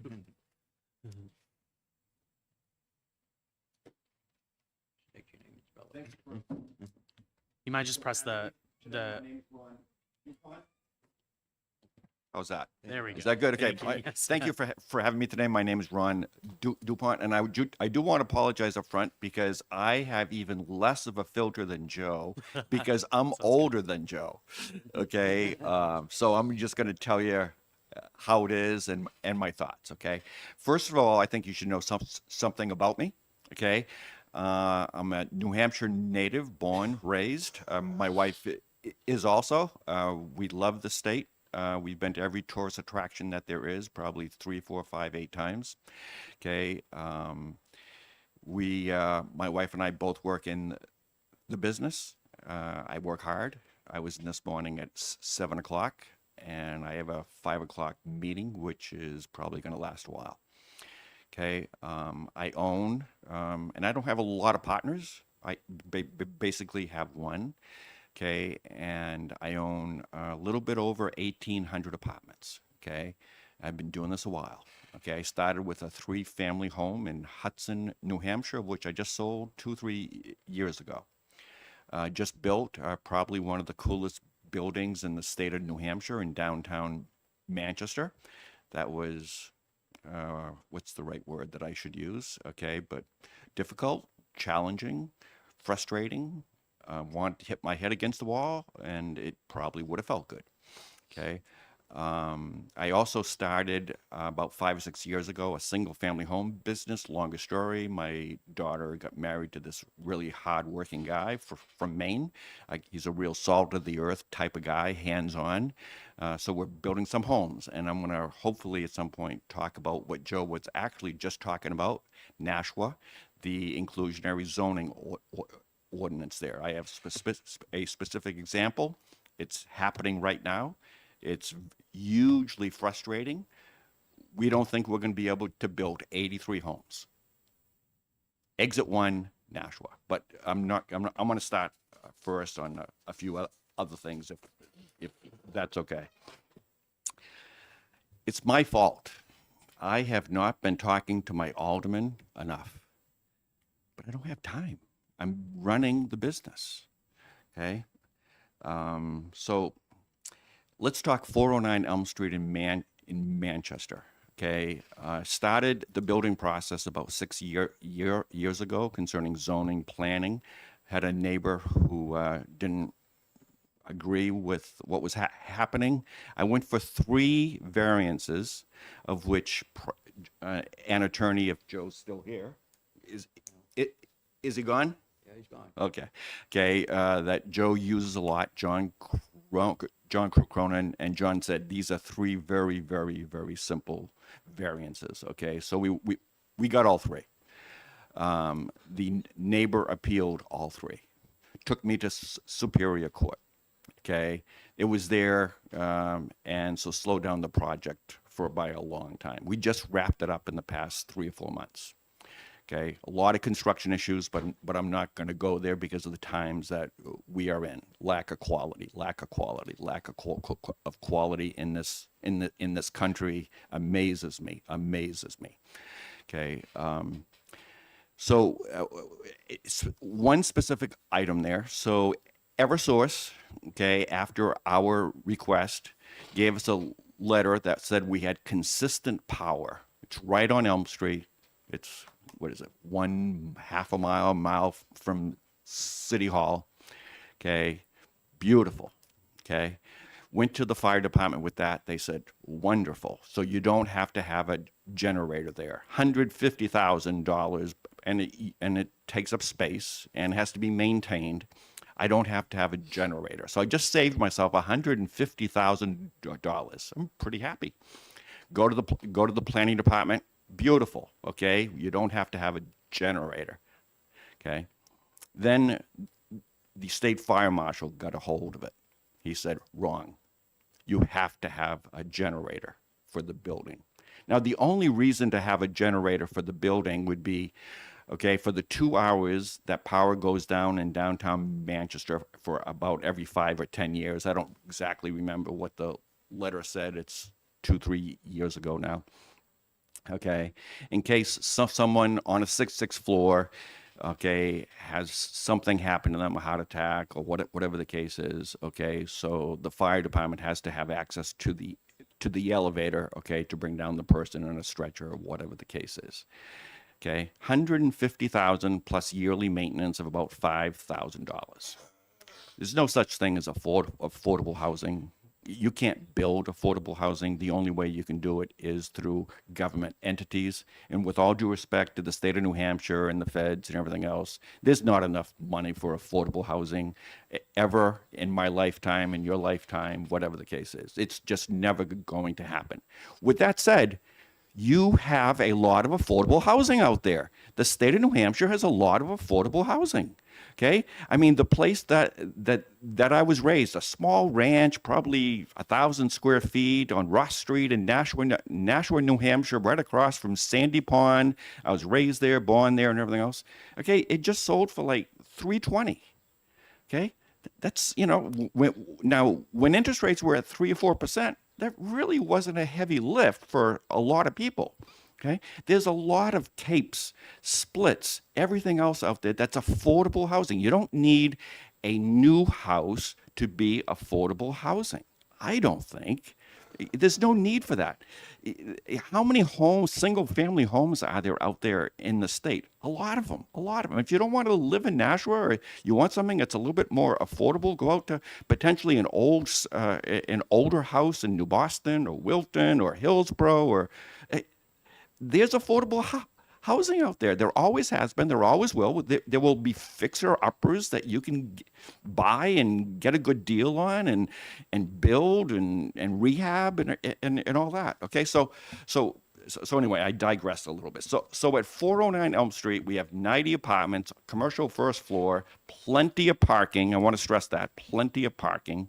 Okay, and so that's my little story on the 150,000. I want to talk about landlord-tenant laws also a little bit.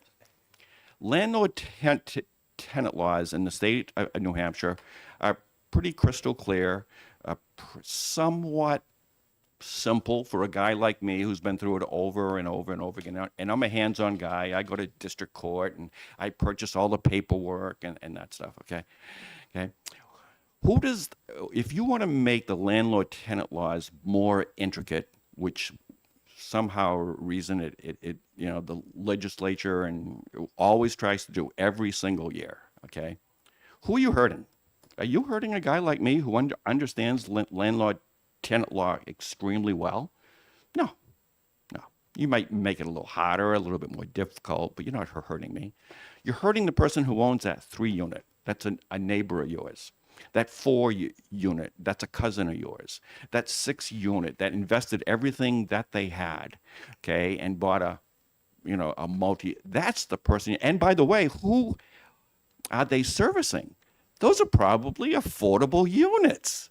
Market rate affordable units. What a wonderful thing. The government's not involved. Okay, the cities. I mean, that's who you're hurting. You're not hurting a guy like me anymore, although I still owns 2s and 3s and 4s and 5s and 6s and that stuff. Okay, you're not hurting the new guy who's building in downtown Manchester 250 units. You're not hurting the person who's a bigger company. Someone's, I think Flatley's building 60, 80 units downtown Concord here. You're not going to hurt him, okay? Because number one, everybody who he rents to, those are going to be $2,000, $3,000 rents, okay? They're going to have good credit, okay? They're going to pay their rent, okay? They're not going to have issues with cars and sickness issues where they can't pay 99% of the time. Okay, so anytime anybody thinks about making the landlord-tenant issues laws more strict or whatever the case is, understand you're hurting the smaller guy or gal who's renting affordable units. Okay, I want to talk specifically about what Joe talked about here. And Joe and I didn't know Joe was going to be here. I didn't know he was going to bring this up. This is an appeal that's probably going to happen shortly, okay? We bought about 2.5 years ago the old Camp Doucette at Exit 1 in Nashua. We're going for approval. We were supposed to go last week. It got pushed off by 5 or 6 weeks. By the way, it took us 2.5 years to get there. Longer story, okay?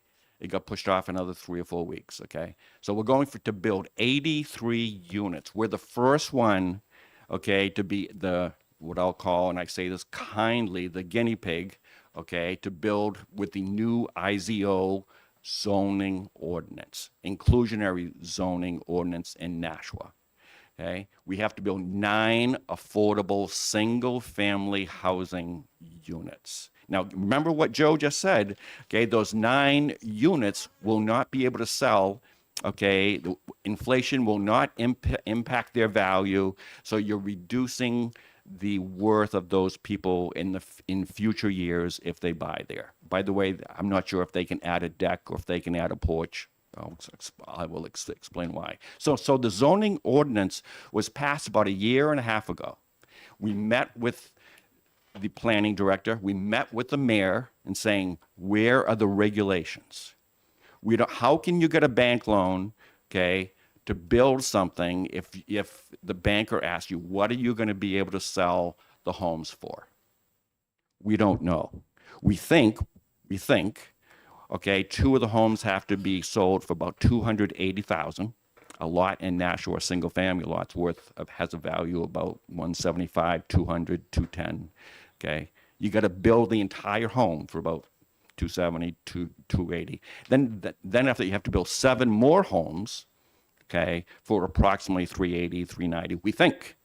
The key word there is we think. You know why? Because they passed the ordinance a year and a half ago. We went to see the mayor and the planning director 6 months after that because we were hugely frustrated. Okay? We walked out of the room. The planning director says, we'll get those regulations done within a month or 2. It's a year. They're not done. It's a year. So we're going to get this approved, but it's not, I don't think it's going to get built.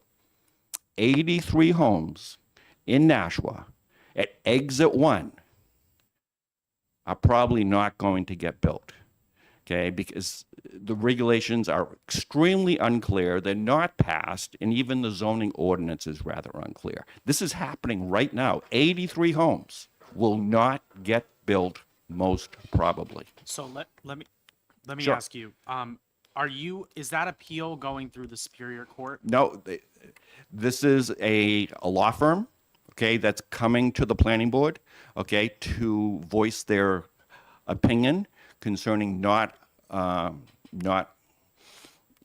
suggesting to the planning board to not accept the 83 housing units. Now, I don't know where it's going to go from there, okay? But I'll read you the first 3 lines of one of their statements. In its current state, the property is a treasure trove of natural resources, especially established mature trees, and the National Land Use Code places great weight on this. Now, this is an old Boy Scout camp. We now own it. We're paying taxes on it, okay? And a few of the neighbors use it. Many of the neighbors use it for walking paths, to walk their dog, one neighbor said there was a bear on it, there was a bear cave, or whatever the case is. We had to hire a naturalist to go and make sure there wasn't a bear that lived there. Okay, it's to say that it's not frustrating. It's hugely frustrating. Okay, in Nashua. Okay, in 2015, 282 homes closed. Okay, in 2016, 324. In 2017, 322. These were all single family. Okay, in 2023, 156 have closed. So basically half. And we have so much more demand because so many people have moved into the state. We need more homes. Okay, I'm looking for a 1,400 to 1,600 square foot single family. There's nothing being built in Nashua. Okay, I have a friend who lives very close to me, or did live. Okay, he moved to Amherst. He didn't want to move to Amherst. He bought a home that's about 25 years old. He wanted to move into a new home. Okay, there's virtually nothing for sale in Nashua. We want to build 83 homes, and I don't think they're going to get built. I hired is that because of the Nashua inclusionary zoning? Yeah, and we don't know what the regulations are, and they haven't been passed, and we were told they were going to be passed within a couple months after a meeting with the mayor, and just not going to happen, and it hasn't happened. Okay, that's a year ago. That's a year ago. Okay, now I'm going to talk about a different town. Okay, a few years ago, I wanted to build 45 units in downtown Derry. Okay, I own units right next door. It's an empty piece of land. It's right next to the Opera House, which they call that their jewel, and it is, and that's fine. Okay, I needed 15 variances. Okay, I hired an engineer. Hint, hint. You may have recently heard his statements, and he said, "Ron, you need 15 variances to build what you want to build." Okay, and I'll give you one of the variances I need. Okay, per the zoning ordinance in Derry, an apartment has to be 800 square feet. Okay, I have built 60 of my 80 apartments in downtown Manchester are under 800 square feet. Okay, Okay, I got that through. Okay, so what did I do? 15 variances.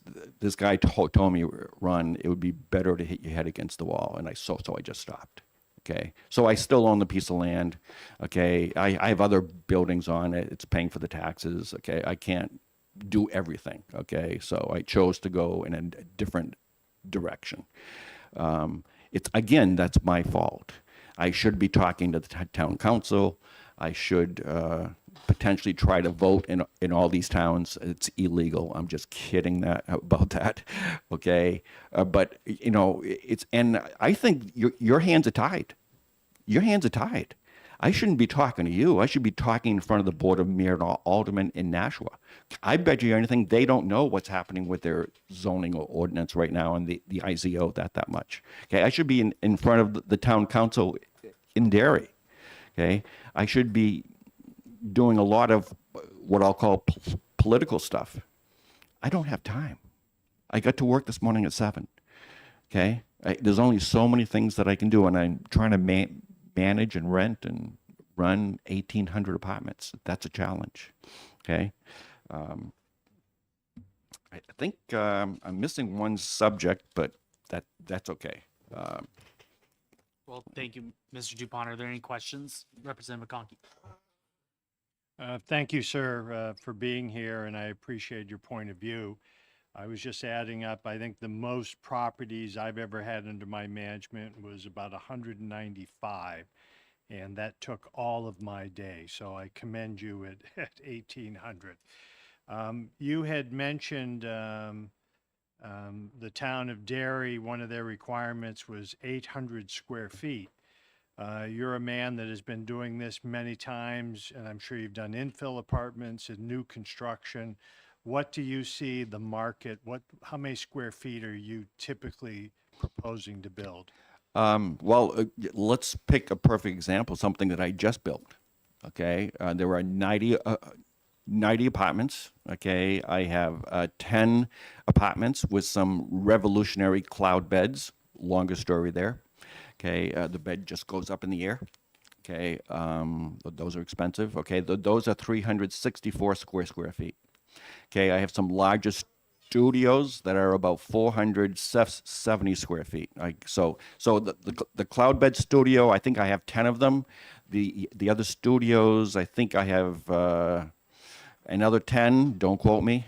Okay, and then after that, I have a lot of one beds, 40 one beds that are about either 680 or 720 square feet, and I have 22 beds that are 950, 60 square feet.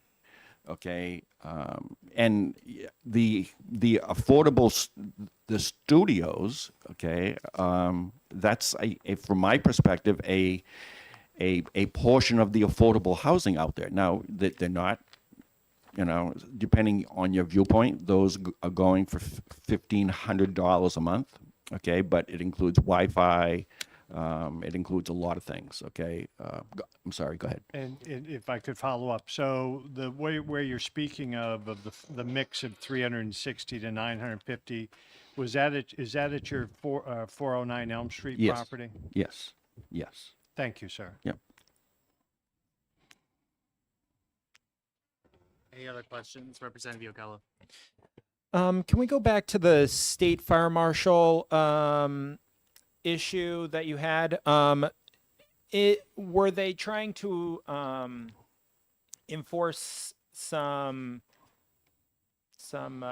regulations that they have, or a state law? Do you know? It's certainly they consider it a health and safety issue, obviously. Okay. Okay. There are statutes written on it. To be honest with you, I'm not absolutely sure. Okay. Representative McConkey. Thank you, and thank the representative for jogging my memory here. So, representative that's not here, a member of the commission, had a piece of legislation that came through committee and approved where the town had gone through for a private landowner on a private piece of property. The town standard was, I think, 8 feet for a private driveway to one residence. Went through the whole process, built it, everything the planning board said he could do, should do. Just have the fire marshal or fire chief come in and say, you know, that driveway's got to be 12 feet wide times 300, foot in length, and we're not going to give you your occupancy permit. It got worked out to a certain point, but we passed legislation that said if a person goes through a town planning process and receives all of their approvals, and the fire marshal or the fire chief has recommendations above and beyond, that the planning board will consider those thoughts. And we got the fire marshal to buy into that. So I'm wondering if maybe we expand that language. So, okay.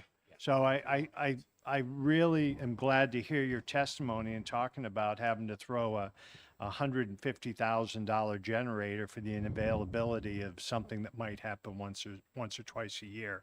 Well, But it's not once or twice a year. It's probably, it's a lot less than that. But would you agree as a developer, if I'm a developer, I want to know the rules. I only work in towns that have zoning because I want to know the rules. I want to know what my costs are.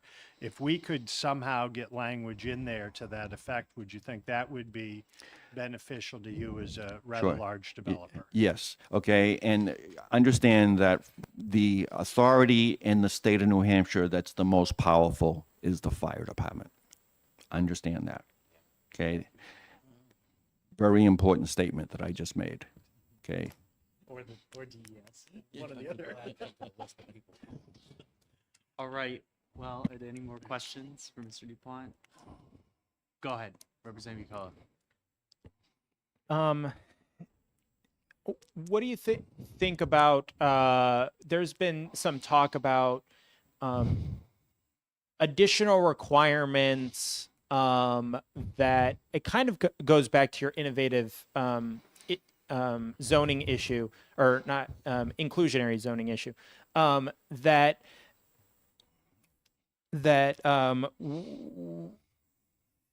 the board or the zoning board or the planning board putting on regulations or requirements on top of the actual stated requirements in the zoning or in the regulations after the you read them, you design a plan that meets them, and then you go and they're like, oh, we wanted to do this, but that's not in the regulations.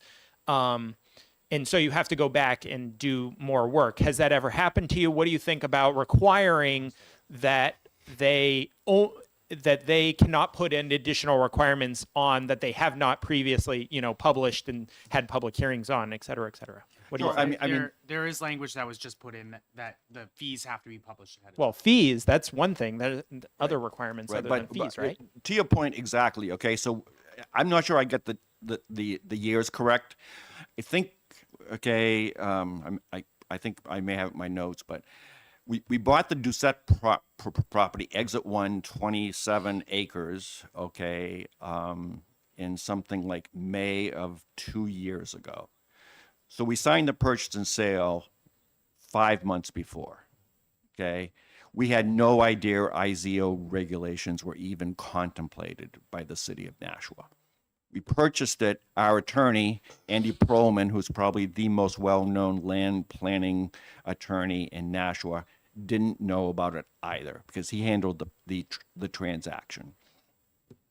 Somehow we found out, okay, so now all of a sudden we got to build, okay, 9 affordable units. At the beginning, we didn't know what price. It hadn't even passed the zoning board.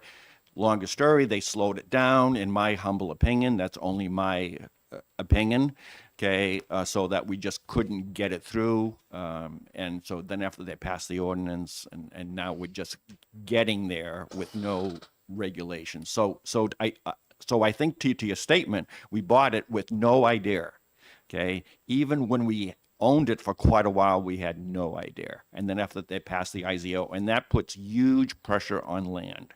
Okay, At the end of the day, I think this land still has the value that we paid for it, but in potentially a real world or not in a hyper housing world, okay, whatever we paid, it would be worth less because you can't put in regulations that impact your use without impacting value for the most part. Now, it could be, could put regulations, I guess, in or take them away that are positive. Okay, in this case, they're negative. Remember, if we could just build out that land, it would be built right now. It would be being built. So okay, so with 60 to 80 homes.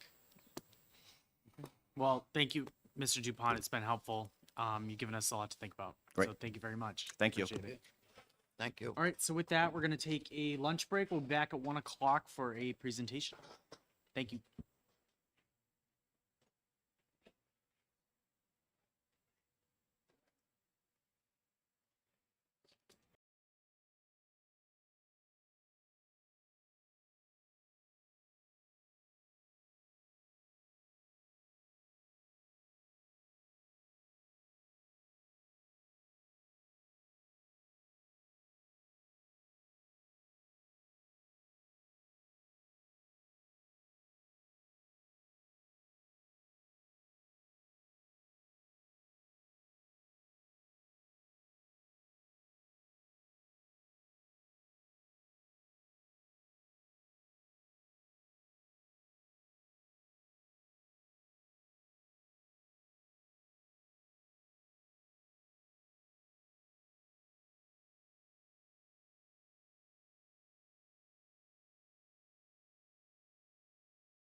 Okay, it is 104. Welcome back, Special Committee on Housing.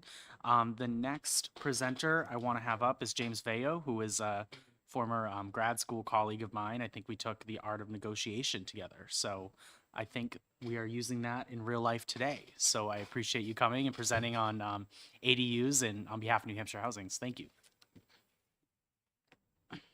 And just hit the button for us till it turns red. I Perfect. see. Okay, thank you.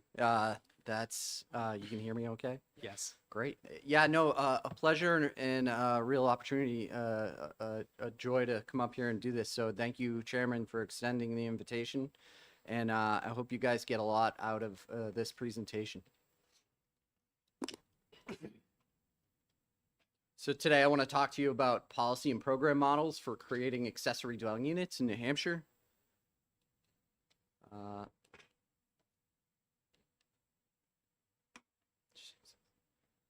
This project included a team of myself as a lead researcher and writer, and the speaker for you today.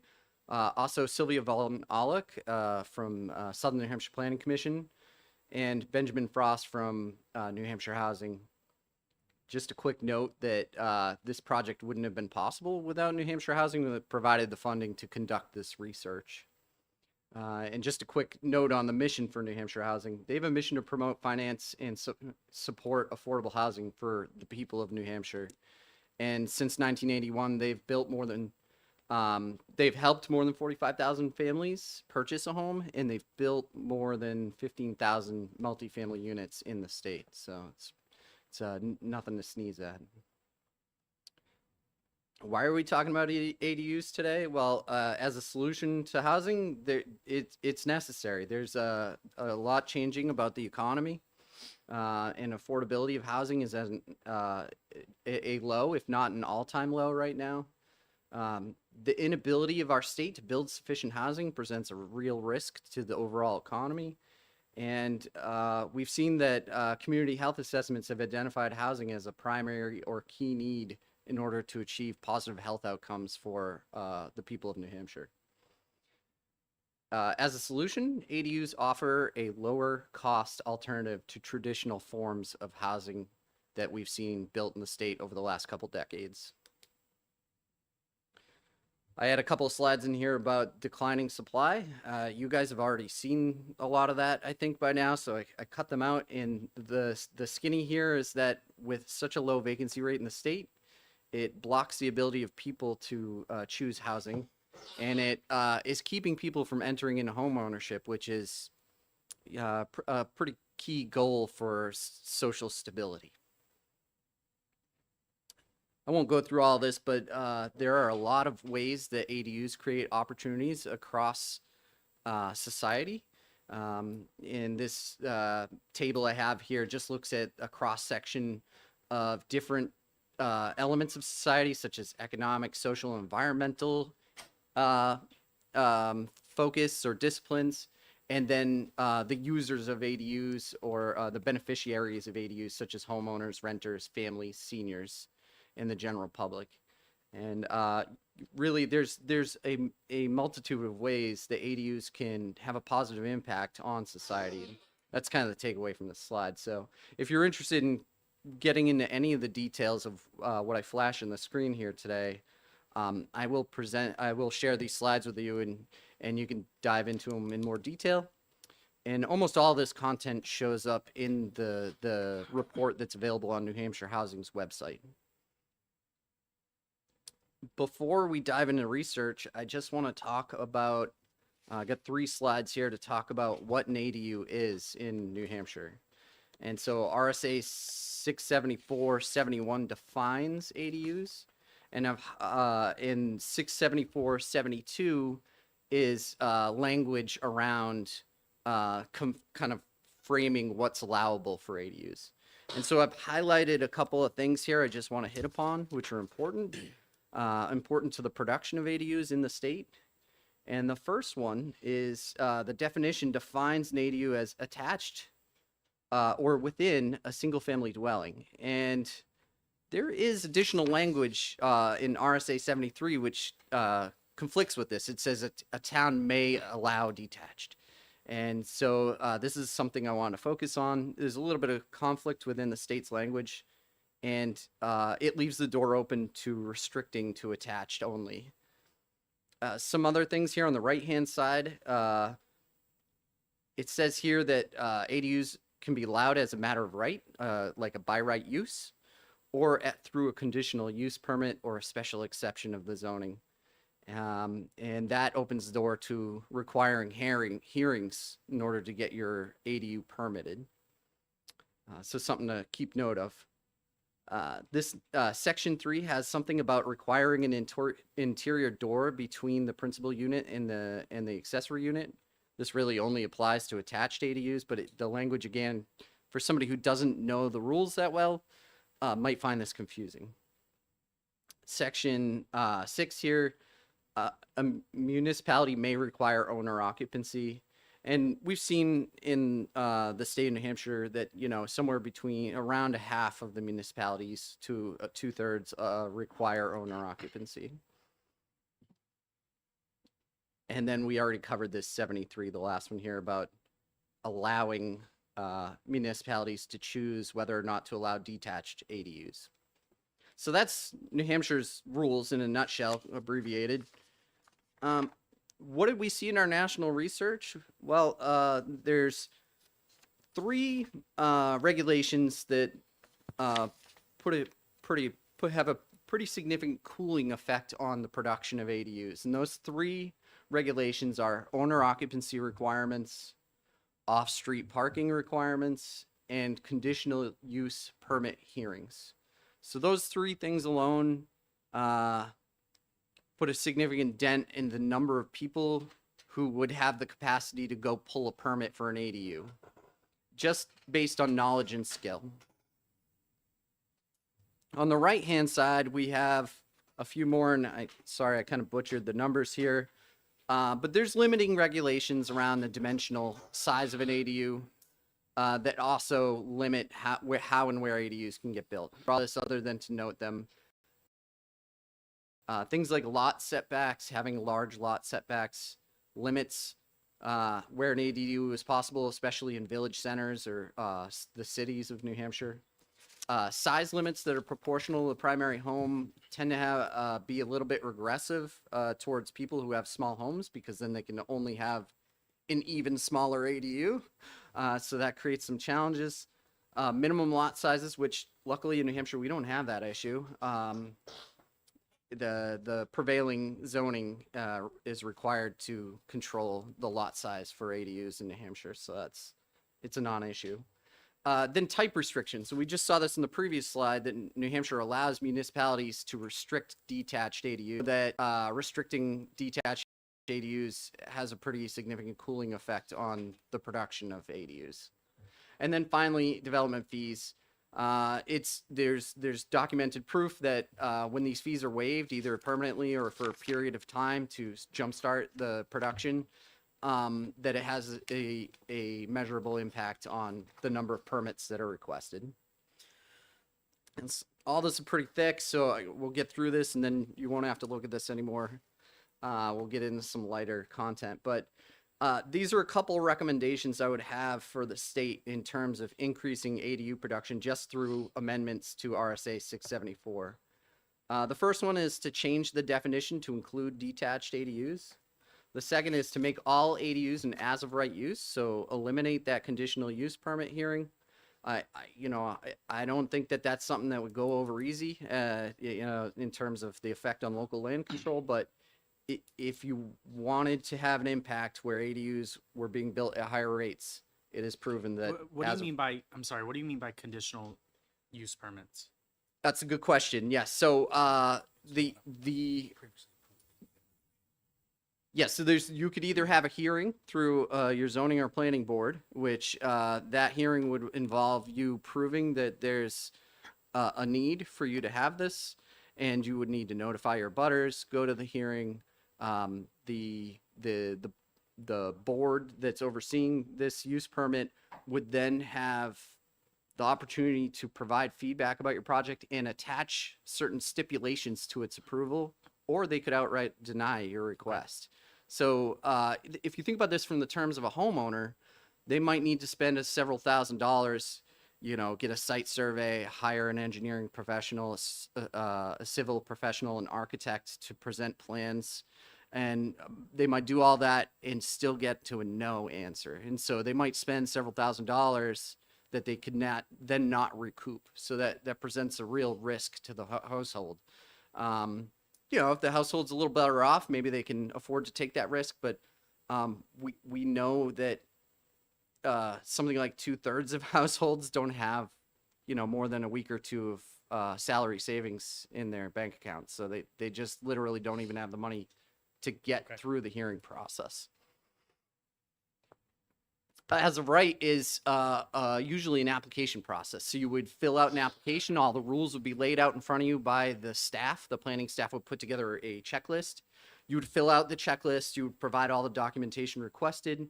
And then the staff would review it and either approve it or deny it. And in some rare instances, they may ask for it to go for a hearing.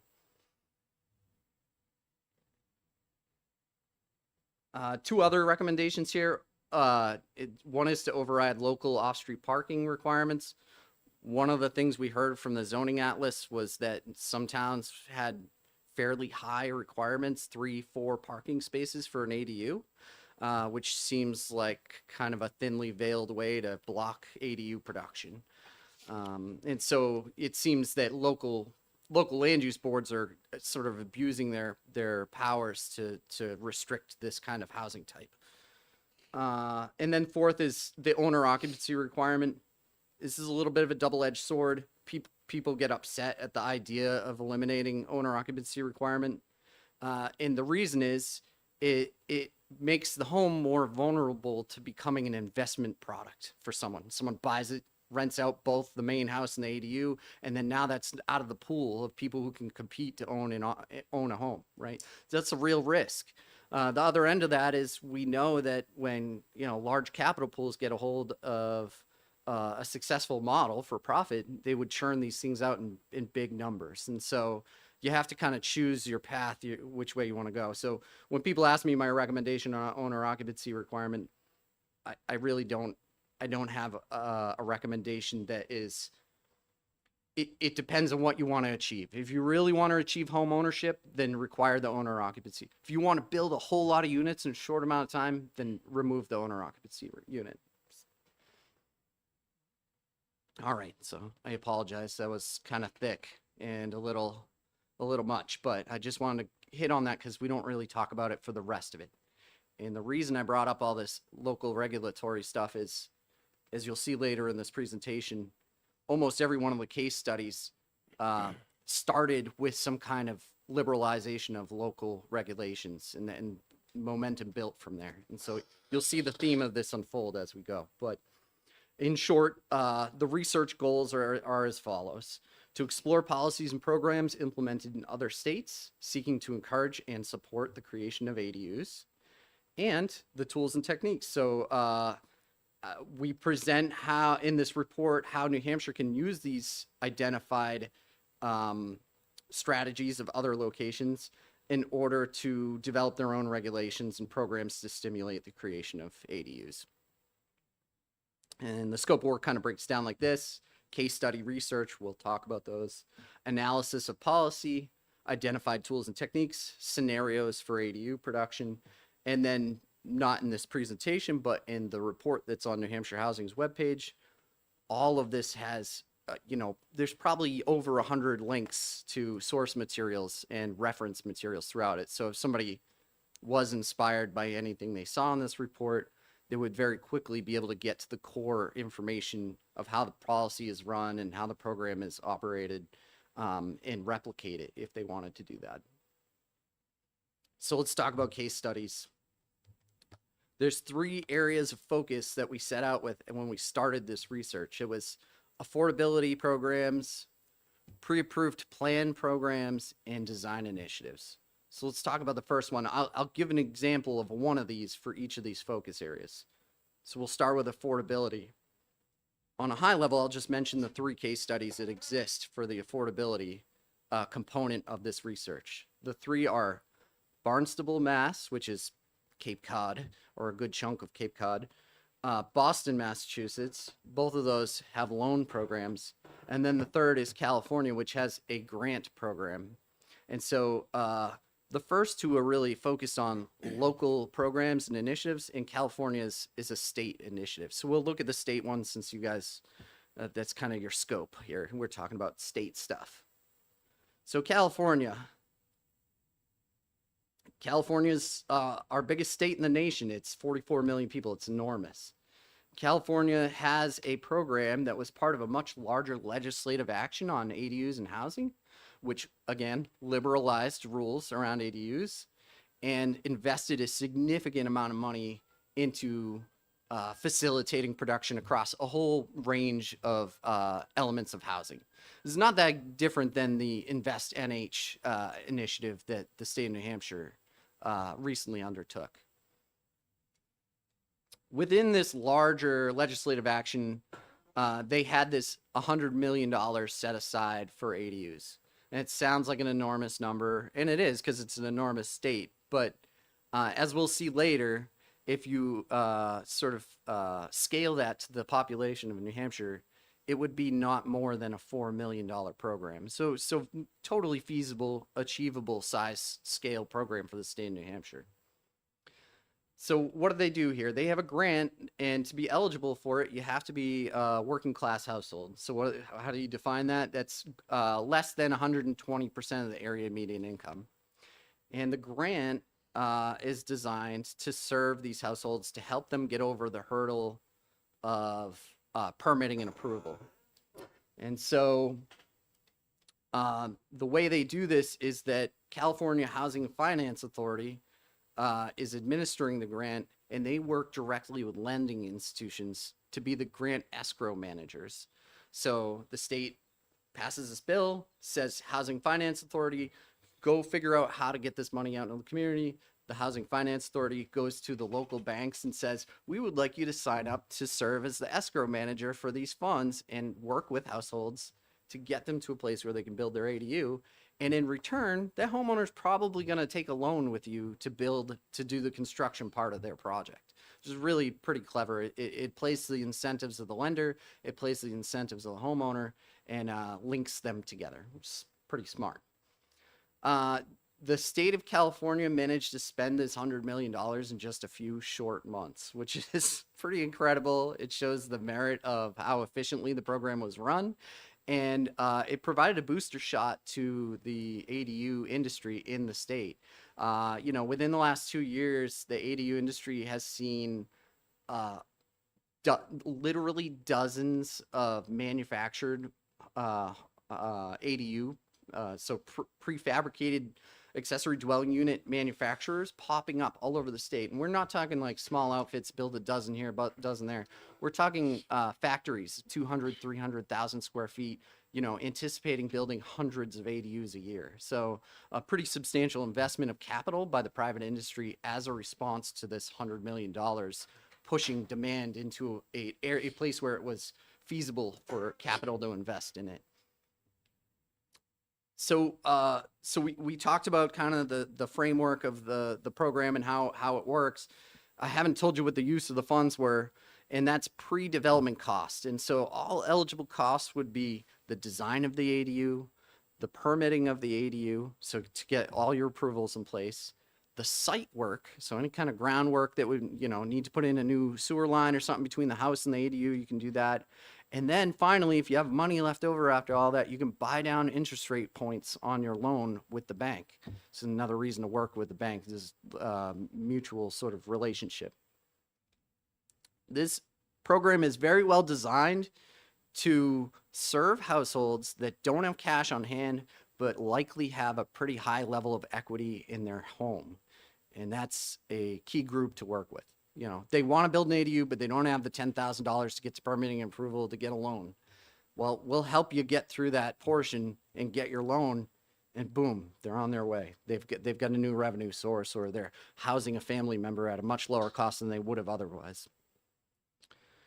Some side notes about this. Housing and Finance Authority worked with the state's planning office to document and track data on this. So I know it's kind of hard to read at the scale, but all those little dots are constructed and permitted ADUs within the state.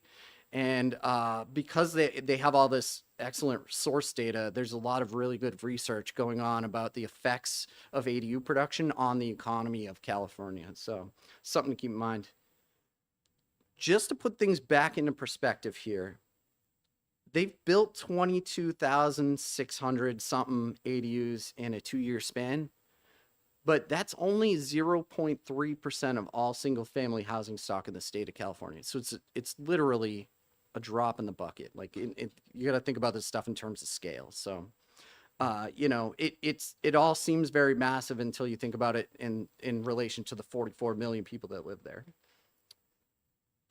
I already talked about this a little bit, but this yellow box is the high home equity, low income household, or maybe low cash reserves, a key demographic to serve, because once they get over that hurdle of getting permanent approvals in a construction loan, they're good to go. They're in a really good place, and you're serving a group that likely has a higher housing need than the rest of the population.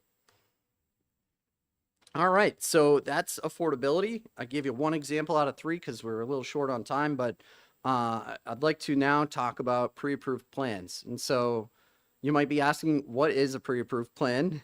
And a pre-approved plan is basically an architectural plan of the ADU that is stamped and ready to be used. So all the review process is taking place for that unit, except for where it touches the ground, right? And this has a lot of value in terms of cutting down the amount of labor that a planning department has to do to review a unit. If they have the same ADU come through and they've already stamped it and they're reusing those plans, they don't have to check any of the engineering or roof loads, live loads. They don't have to check ADA, you know, compatibility. They don't have to review any of the engineering elements. They can go straight to determining if the unit meets the site requirements or the zoning dimensional requirements. And so that can cut a significant amount of time off this if you start seeing 10, 20, 30 ADUs a month, which, you know, in my mind is probably a place we want to get to. We probably want to get to a place where municipalities are approving dozens of these, you know, if not over 100 a year. If we can get to that place, we can put a meaningful dent in housing demand. So for this one, there is no state level example, but Seattle is the best example of the 3 here. And so we're going to take a look at Seattle. So Seattle, Washington is an interesting case study because it was split about 50-50 down the middle about whether the population wanted ADUs or didn't want ADUs.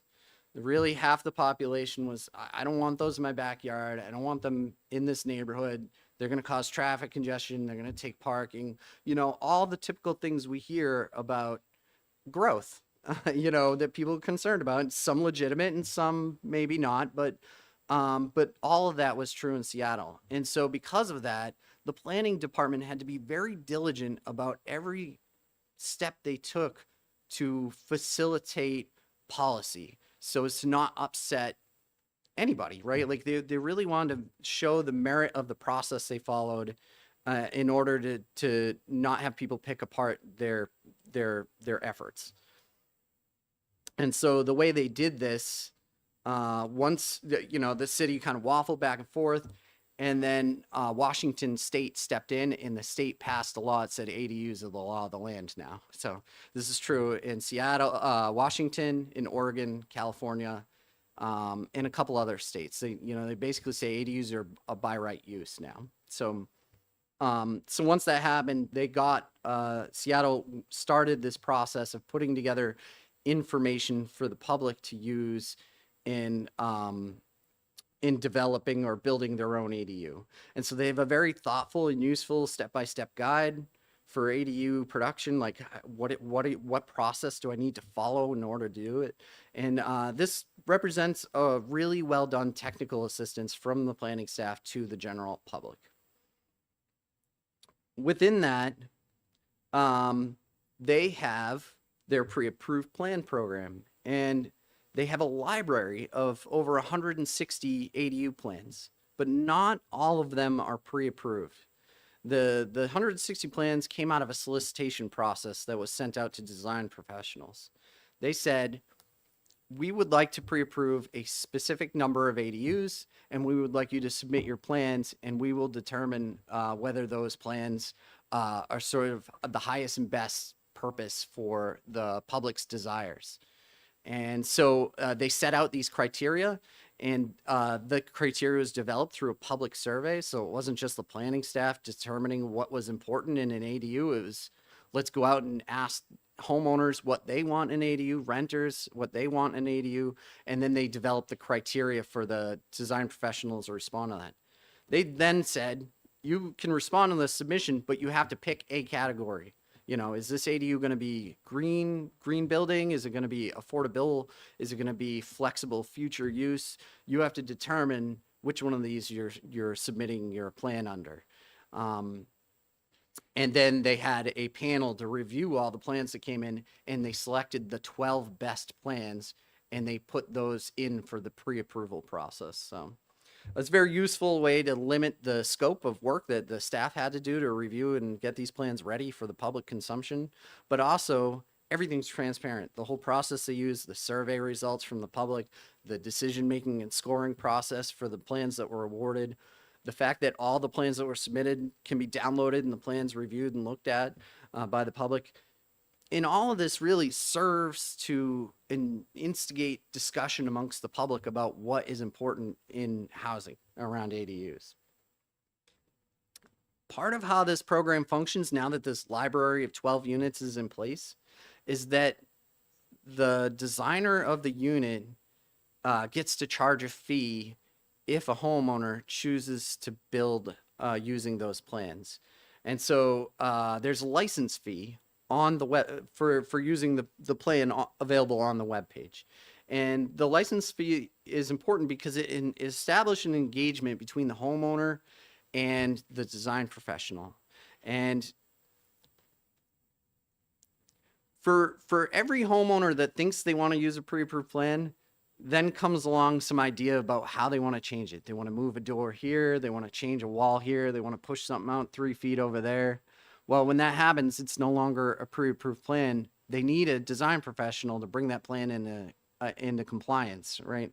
So so it builds a relationship where the design professional can modify those plans and then go through the traditional approval process if desired.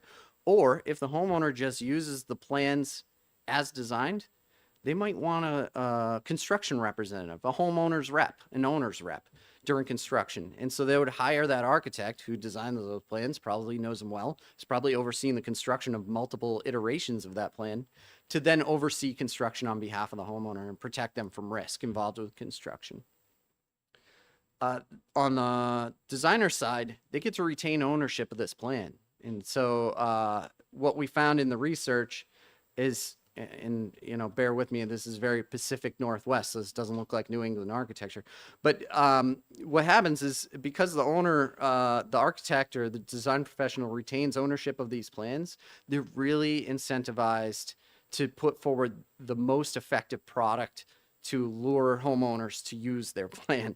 And it plays to incentives. And so what we're looking at here is 3 of the 12 plans that are pre-approved in Seattle.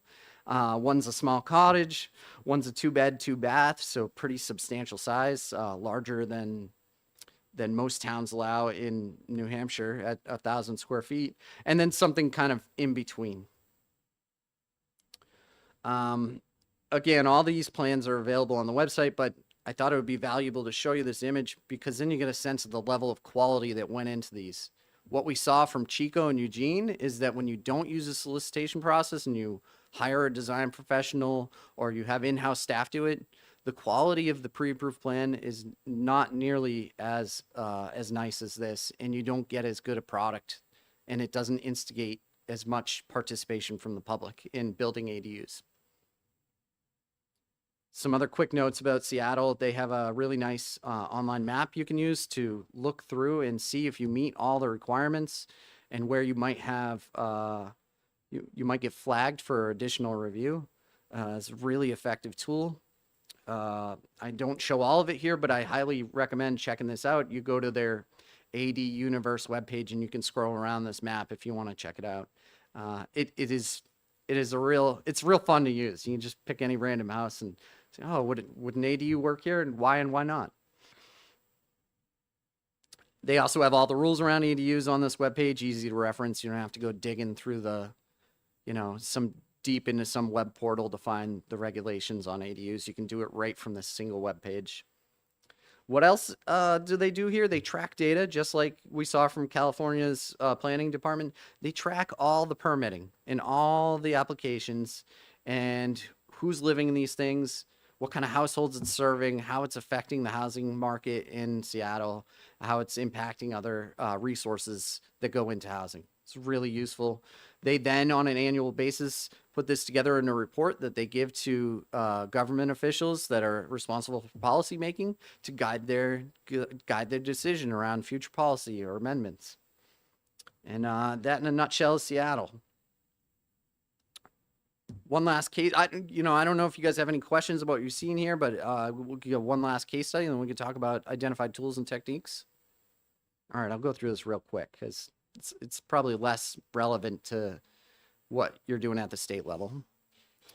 So in Los Angeles, there's a small neighborhood in the Northeast, and there's this group called Lamas, and they're a community design organization. So what's a community design organization? They are basically a nonprofit that lends help to community residents in solving issues around design. Could be with their property, could be with the civic realm, so street design, or could be with how to manage storefronts in a little village center or something like that. And so they can do all these things as a design center as a nonprofit. Lamas worked with elected officials to create an ADU pilot project to demonstrate the ways to meet the community needs through ADUs as an affordable housing option. They selected a household to participate in this pilot project and designed a 2-bedroom ADU with an attached garage to serve the needs of that selected homeowner. So here on the right, we have kind of a fun little image. It shows, sort of conceptual visualization of what this thing would look like. And on the next slide, well, just to hit in the bullets here, the 3 things they really wanted to demonstrate was well-designed home at a low cost, the ability to finance ADUs, and how government can play a role in making it easier to build them. So all 3 of these things were, this project's pretty old now, so this is from years ago, but it is a useful example of how nonprofits can play a role in facilitating government action on easing housing needs. And so in the next slide, there's a floor plans. On the left is this first floor. You can see the car in the garage, and there's kind of a shared kitchen, living room, and an open space, and a stairwell in between those 2 spaces. And then on the upper floor, you have 2 bedrooms and a small bathroom and laundry area. What they built pretty much is verbatim what they had in the concept, and the design is quality. And I think this is very much Los Angeles architecture, like Southern craftsman style architecture reimagined, but it's playful and fun, and the architecture is inspiring, and the building is beautiful. And I wanted to include this case study because I firmly believe that a lot of the rejection we get in New Hampshire and society of growth is the ugliness of growth. And so I think if we can solve some of that, right, if we can not build ugly buildings, people would be a lot less hesitant to support growth. So they were very successful with this pilot. It inspired elected officials to want to work with them, and inspired the nonprofit to want to think bigger about how they could scale this up. And they came up with this program called the Backyard Homes Project, where they developed a series of different plans that the public, the residents of Northeast LA could use as a basis point for designing an ADU. And then they worked to partner the homeowner with a low-income tenant and then facilitate the use of HUD funding to build the ADU. So it's a very creative program, and it's linked in here, and you'll find it in the report. But they put together all these resources, including a project roadmap and a detailed program booklet, an information sheet to show homeowners how to go through this process.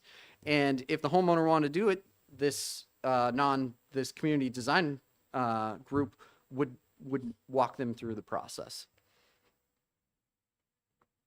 So we don't have to get into all this, but Lamaze, the mission of Lamaze was very much neighborhood focused, and this program was so successful it outgrew the neighborhood into the regional level. And so as a result of that, this program spun off into something called Office of Office. And so it's a little less pertinent to what we're talking about, but it's worth noting that, you know, these things are organic, and with success, they morph and meet the needs. So, all right, so we've got tools and techniques. We identified 5.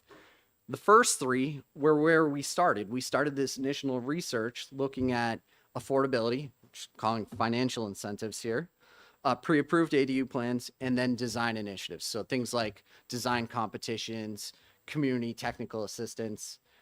And then what we found is that in most of these case studies, there was this momentum building that went along with these things, and that initiated with liberalizing of ADU regulations and or the process of approval as an initial step, and then staff and other groups stepped in to provide technical assistance, outreach, and education of the public, and those things built momentum to do the things we saw on the first 3 panels, this affordability, pre-approved plans, and design initiatives. So we reorganized this based on level of effort we think needs to go into it in order to implement. And so all the way on the left, we've reorganized technical assistance as the first thing. It's an easy lift. Staff can usually do technical assistance to help homeowners build an ADU for very little or no cost. Might cost some of their time, but they can do these things. So that looks like permitting and approval assistance, or one-on-one assistance, creating an ADU checklist for homeowners to use, or holding informal homeowner workshops where they can ask questions in a hypothetical basis without having to put together a formalized review. Then things kind of build from there. You can do outreach and education. You could hire media firms to help you put together informational videos. Then if you want to go further, you can look at design initiatives. You can hold an ADU design competition. You could build a pilot project. Things start to get more expensive, require more time and energy. You can put together a pre-approved ADU plans library. And my recommendation was you use a solicitation process to do that. Don't hire a design professional through a contract so that you get the best quality product. And then finally, we can look at providing affordability incentives, things like loans and grants to support design, permitting, and construction. With all these tools identified, we ran them across the case studies and categorized them. So it's a little hard to read at the scale, so I apologize, but I'll send you the slide set and you can look at it in more detail. This also was given in the executive summary and is an easy to use reference guide for looking at particular types of approaches to incentivizing or supporting the production of ADUs. So you can almost think of it as a different type of table of contents. And so across the top, where you have nearly every one of them has an X, that's reductions in zoning. And then, as we talked about, easy lifts, technical assistance, and then up to financial incentives, you know, requiring the most resources and buy-in. The red X's are the initial focus area of research for that particular case study. So Barnstable, Mass, we were looking at affordability for constructing ADUs. California, we were looking at affordability around permitting and approval of ADUs, and so on, kind of carries across the table. So we've covered the tools and techniques. We've talked about the case studies. And what I'd like to do is run through 3 scenarios and 1 bonus scenario, and that's all I got. I used my whole 45 minutes, so I apologize. I'll go through this real quick. Couple scenarios for how New Hampshire can translate this research into models of production. This first one, and I cut out, there's a couple other ones we did here that were at the municipal scale. I didn't even bother showing those because you guys are really focused on state level stuff. All right. So this first one is a regional level ADU library. So a lot of small towns don't have the resources to put together pre-approved plans, right? But when you collect those all together under a regional planning commission, now you can do something. You can get a dozen towns to all have the same pre-approved plan on their books, and the planning commission can manage that library. So to do this, the regional planning commission would work with the town to collaborate on what criteria they want to set for developing plans. The planning commission would do the solicitation process, the survey of residents, and the planning commission would work with the local officials to determine what content needs to be in those plans in order for them to be pre-approved. And then finally, the planning commission would maintain the library over time. This might need periodic updating. Let's say the state changes their zoning code. Now those plans need to be rechecked against the new zoning code. They might need some minor modifications. So that's scenario A. Scenario B, zero interest deferred loans. We didn't talk about this in the affordability component, but Barnstable and Boston both have zero interest deferred loan programs. And they're both a little different. One's targeted at rent affordability for renters, and one's targeted at affordability for the homeowner. And so the state of New Hampshire can replicate either of those programs. It can put together requirements for based on income limitations in order to support affordable housing unit production as ADUs. The one thing about this is that it initially requires a lot of capitalization, just like a small business loan fund or any kind of enterprise loan fund that you might see at the municipal level. It requires a big chunk of money up front to get it going, and then it can kind of feed off of itself. Scenario C, do what California did, develop a pre-approved pre-development grant, give homeowners $40,000 if they income qualify. If you size that at $4 million in New Hampshire, you'd be able to build 100 ADUs, and they would come real quick. You know, they would build 100 ADUs in less than a year. That's basically how that would go. It's just a way to jumpstart and normalize ADU production, help businesses get off their feet, help the industry figure out how to finance them, get things moving. Once they're moving, people tend to accept it, and it should build momentum on itself.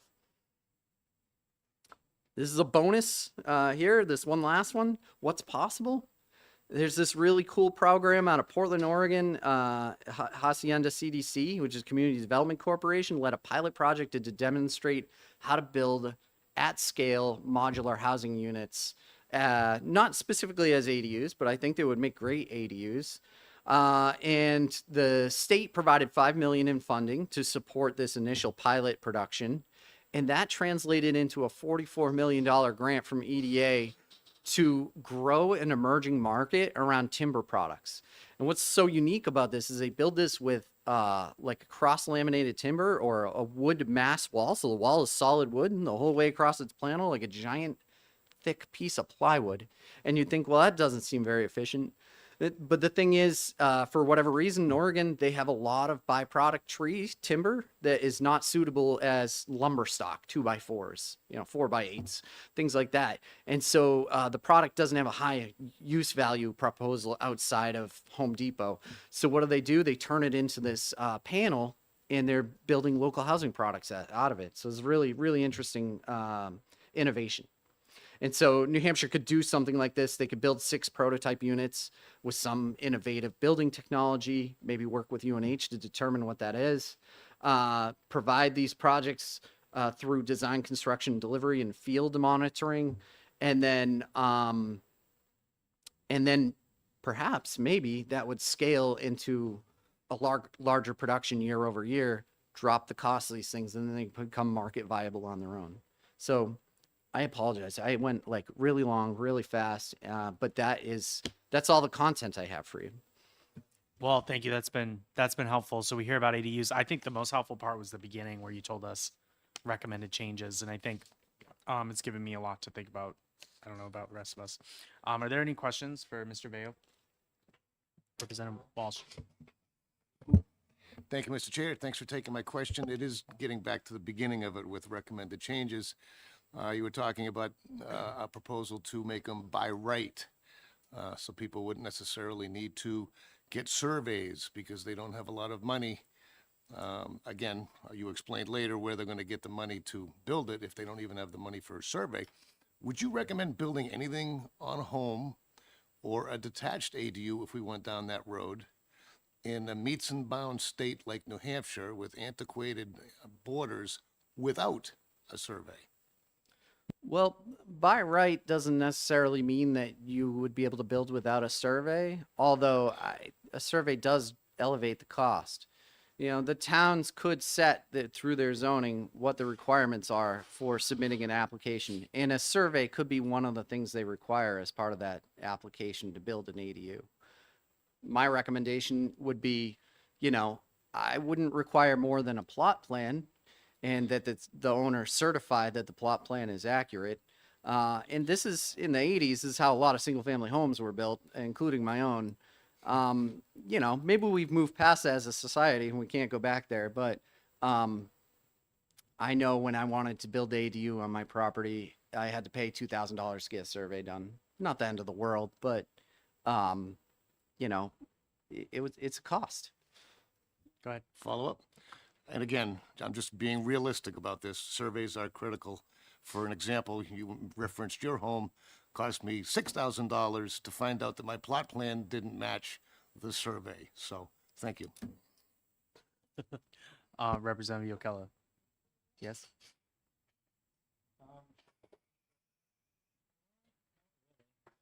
You do not. Okay. I have a question regarding off-street parking regulations.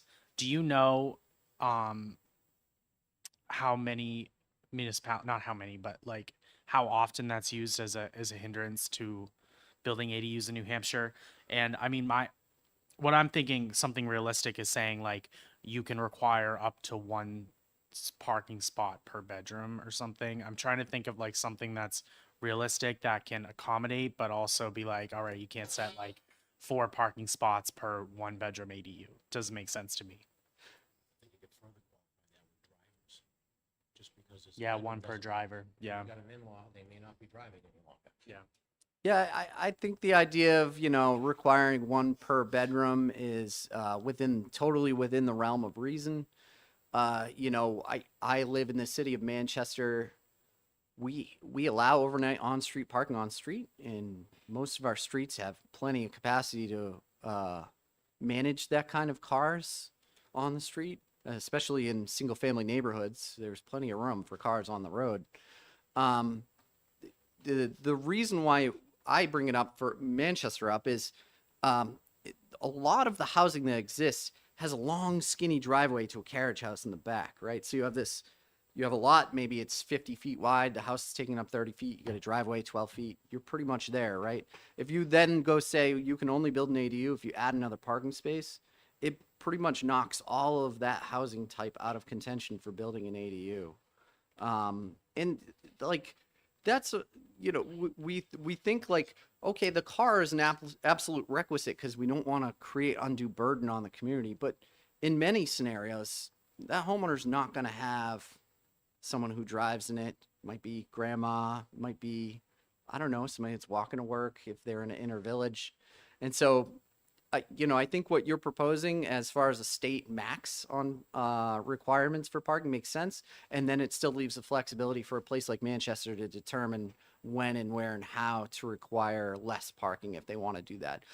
For example, maybe it's on a high frequency bus route for MTA and you can get into the city. Now, maybe if you look at LA, that's what they did. They said if you're on a transit line, you don't have a parking requirement. So there's lots of creative ways to do that. Okay. Representative Yokella. Thank you. You talked a little bit about these different things that you were studying. How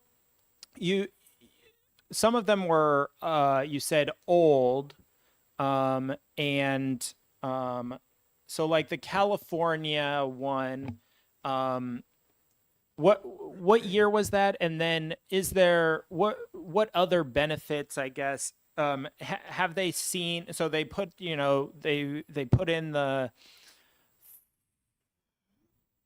they spent the $100 million, and you're talking about like, hey, maybe there's an industry that makes it market rate or whatever. Has there been enough time to see if that those 20,000 ADUs are repeated? Did that drop back down to 5,000 by 3 years later, or is that up over time? The grant program was last year. So about March of last year, it went out. It was spent in 4 months. It's done. We will that like tracking of ADUs goes beyond the beginning of the grant program or past, back in time to 2018, far before they implemented the grant. California's planning department keeps very good track of the permitting of these things. And so I anticipate, I don't know that it exists yet, but I anticipate they will do a pretty detailed analysis to determine the effect that grant had on production. In general, they have lots of research about ADU production in the state, not specifically about the grant, but just in general. So thank you. So that one's relatively recent. Is there, so maybe something that maybe has a little bit more of a history to it? I know that Seattle, just from living there, I know that the parking was it's a big issue. We complain about parking here. It's not the same thing. We don't have an issue with parking in New Hampshire. Seattle definitely does more than we do. So I guess did they have additional restrictions kind of like we have in New Hampshire about, parking requirements and setback requirements and those other hurdles that we, detached versus and attached that we have in New Hampshire, we have placed on ourselves, the legislature has placed on ourselves. And do you see any differences there as far as implementing any of those changes that we should probably fix some of those things first before we implement the other things? Or do you see some places had those restrictions, some places didn't, and it didn't have really that much effect on these different kind of plans that you're talking about here? Yeah, I would in several of the case studies in states. So the state of Washington, the state of Oregon, the state of California, they've all passed regulations at the state level that force the hand of these local governing bodies. And so they had a choice: either respond with your regulation and figure out how you want to manage these things within the framework of what the state's saying you must allow, or don't take any action and the state's default language will take effect. And so everything within those locations, cities within those locations, is kind of a response to the state level liberalizing of ADU regulations. Representative Walsh. Yep, thank you, Mr. Chair. I didn't see it when you were going through all the examples, because we've had suggestions of going up to 4 ADUs, I believe, in a single-family lot. What do these other examples you've shown us, what are they doing? Are they one per, or are they multiple? The four ADUs, it's a fourplex on a single family lot. Whatever. Okay. Whatever, but are they single? Thank you for that. Are they usually just single ADUs on a single family building lot? In the state of California and in the city of Seattle, they allow 2 ADUs, and the differentiation is they allow one subordinate ADU within the home, and then they allow a detached One detached. unit. And this is also found in Texas. I think Seattle and Houston do the same thing. So, but do I recommend that? No, I don't think that's necessary. I think we should just create as much flexibility as possible for one, and then let it go, let it grow. Thank you. Anyone else? Well, thank you very much for your presentation. If you could send us that PowerPoint, that'd be very helpful for us. I can send you the special committee email send that to us.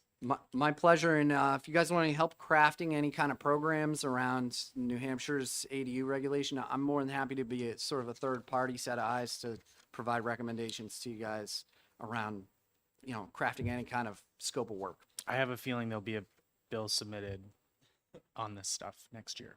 Awesome. Thank you. Thank you. All right, so I did want to have a committee work session at 2:00, but we have half the committee here, so I want to have like a full committee. Thank you for coming, Representative Walsh. I appreciate it. So I want to schedule something moving forward that we'll have hopefully the full committee on. That'll be like a few hours so we can hash it all out.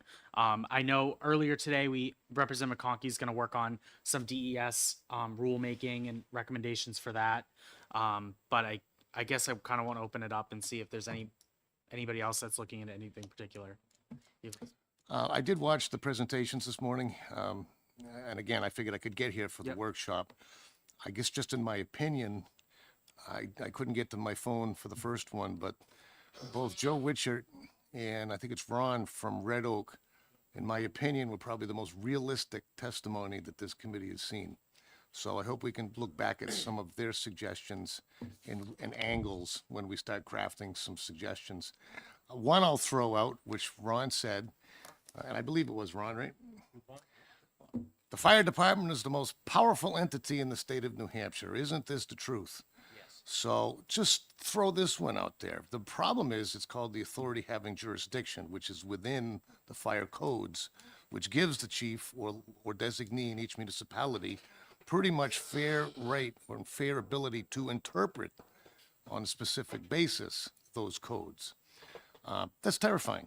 I mean, where else does a single person have that much power over everybody in the town? And I can give you a dozen examples of complaints, even in my little town, in the last 5 years. And So go ahead. I throw this out for an idea. Because we felt that the contractors were being treated unfairly by the municipalities, we created this thing called the Housing Appeals Board.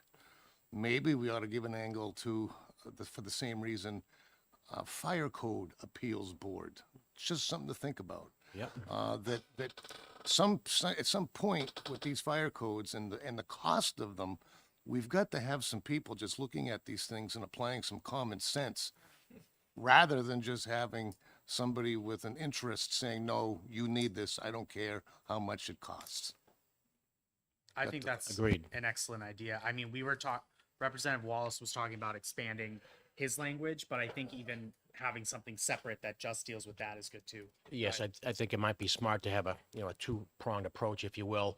The bill that we were discussing earlier, based on the recommendations of the existing conditions at the time of issuance of a building permit approval, I think we ought to name all the political subdivisions as well as any agency that may have any type of authority over it. I want to specifically name the fire department, health department, state fire marshal's office. We want to name them all in particular because, as you know, if we're silent on that, it's not included. So we name every player that could be a roadblock for any kind of development. We put them all in there, and I think maybe we do the belt and suspenders approach, and we also have a, PBS, a philosophical BS, a code appeals board. It could be anything goes, be it zoning, fire, who knows, Heritage Commission, but Rare Insect Protection Bureau, they all got to be out of our way. And Representative Wallace. yeah, and thank you. And even if we have pushback for growing government, if you will, by creating another layer of bureaucracy, I guess there's an ombudsman angle as well. So, I mean, there's a couple of different ways to approach it. Just to get more neutral eyes on some of these decisions that are been making by our bureaucracies. And just to clarify what my bill was that Representative McConkey was talking about this morning, the amendment that was put on by the Senate, basically what I've done with this bill, it puts it into, I forget the RSA number now, but it puts it right under single-family sprinklers. In other words, it pulls sprinklers out of the codes and says, no, anything in the codes that says sprinklers doesn't apply in New Hampshire. I did the same thing with driveways. And so the amendment that they put on merely said, well, I hope you still please listen to us. So I was okay with that, and so I hopefully he concurs with it. But yeah, at some point, it's costing our citizens a fortune, and unfairly, we got to get a hold on this. So if we can figure out a way, like the Housing Appeals Board or the Right to Know Ombudsman, to streamline the approach where if a citizen feels aggrieved by this, maybe they perceive egregious fire code rule, they can go and be like, this is kind of absurd. Can you look at this? And it would streamline it instead of like have to take it to court. Right. Yeah, not a bad idea. I mean, Representative Ockello. Yeah, I'm not sure that we would need a whole separate appeals board. I don't know why we couldn't just expand the housing appeals board to be able to hear those cases. But I'm interested in kind of, you said Representative McConkey's talking about trying to do something to, I guess, influence the rule making of DES. I'm not sure how that is achieved without actual, like, just legislation that says that they have to consider X, Y, or Z, or they have to do, something along those lines. I'm not sure how that is achieved, but I'm also interested in, like, how should this committee be, working with OLS or something on drafting now, because normally we're not allowed to really draft things outside of the normal draft time.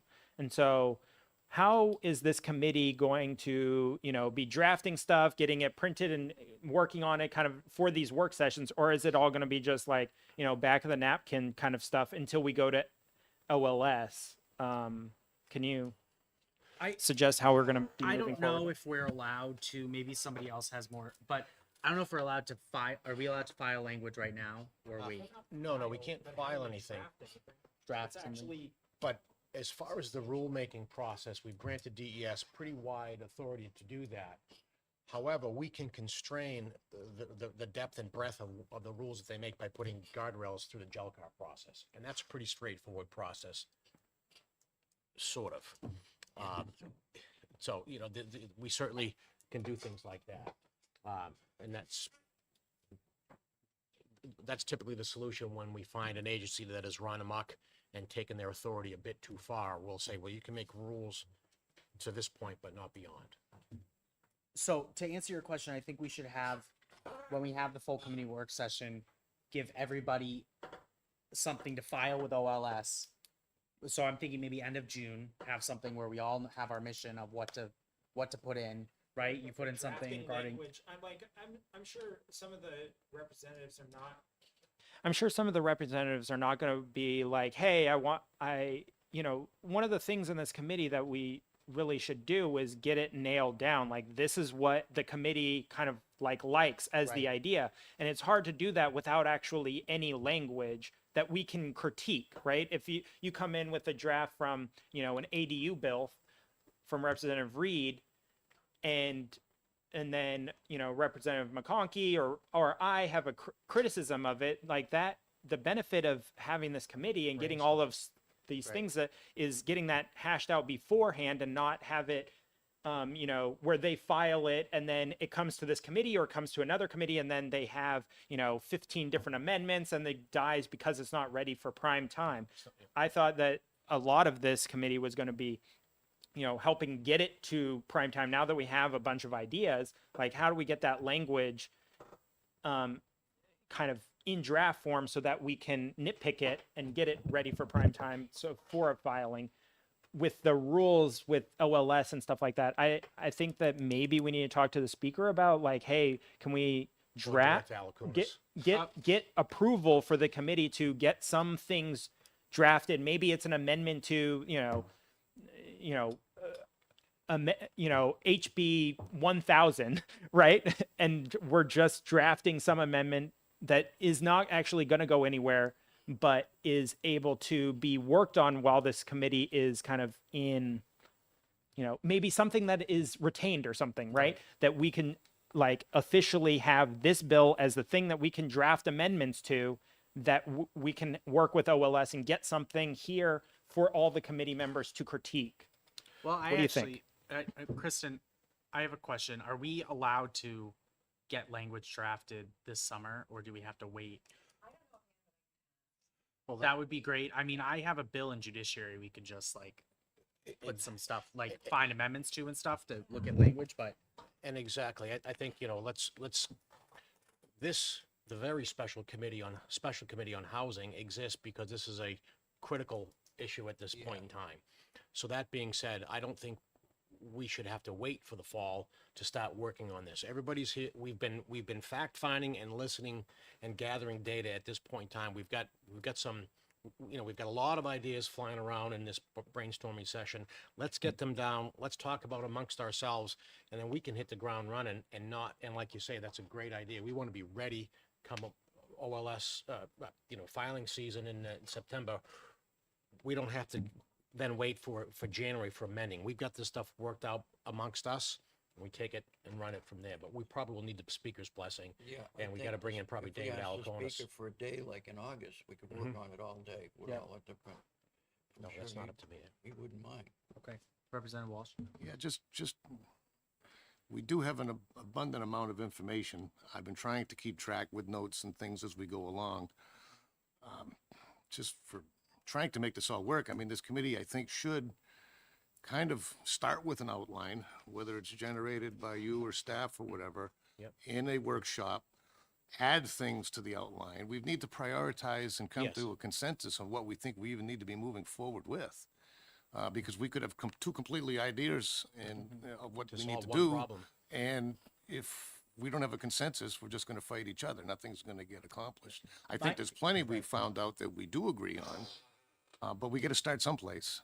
Once we figure out what we're gonna concentrate on, then I think it gets easier, and the question gets easier to answer on Correct. how we're gonna do it. And if we can get some strong, you know, unanimous or pretty close to it committee consensus, that's going to send a very strong message to the rest Well, of and in terms of filing in the fall too, I think you can put 10 co-sponsors on a bill. That's right. Well, it sounds like the 10 people that might be on this. That would this- be the this board. ideal, is that all Yeah. 10, and it's kind of we've done Yeah. our research. Go ahead. One of the things that we kind of talked about was this like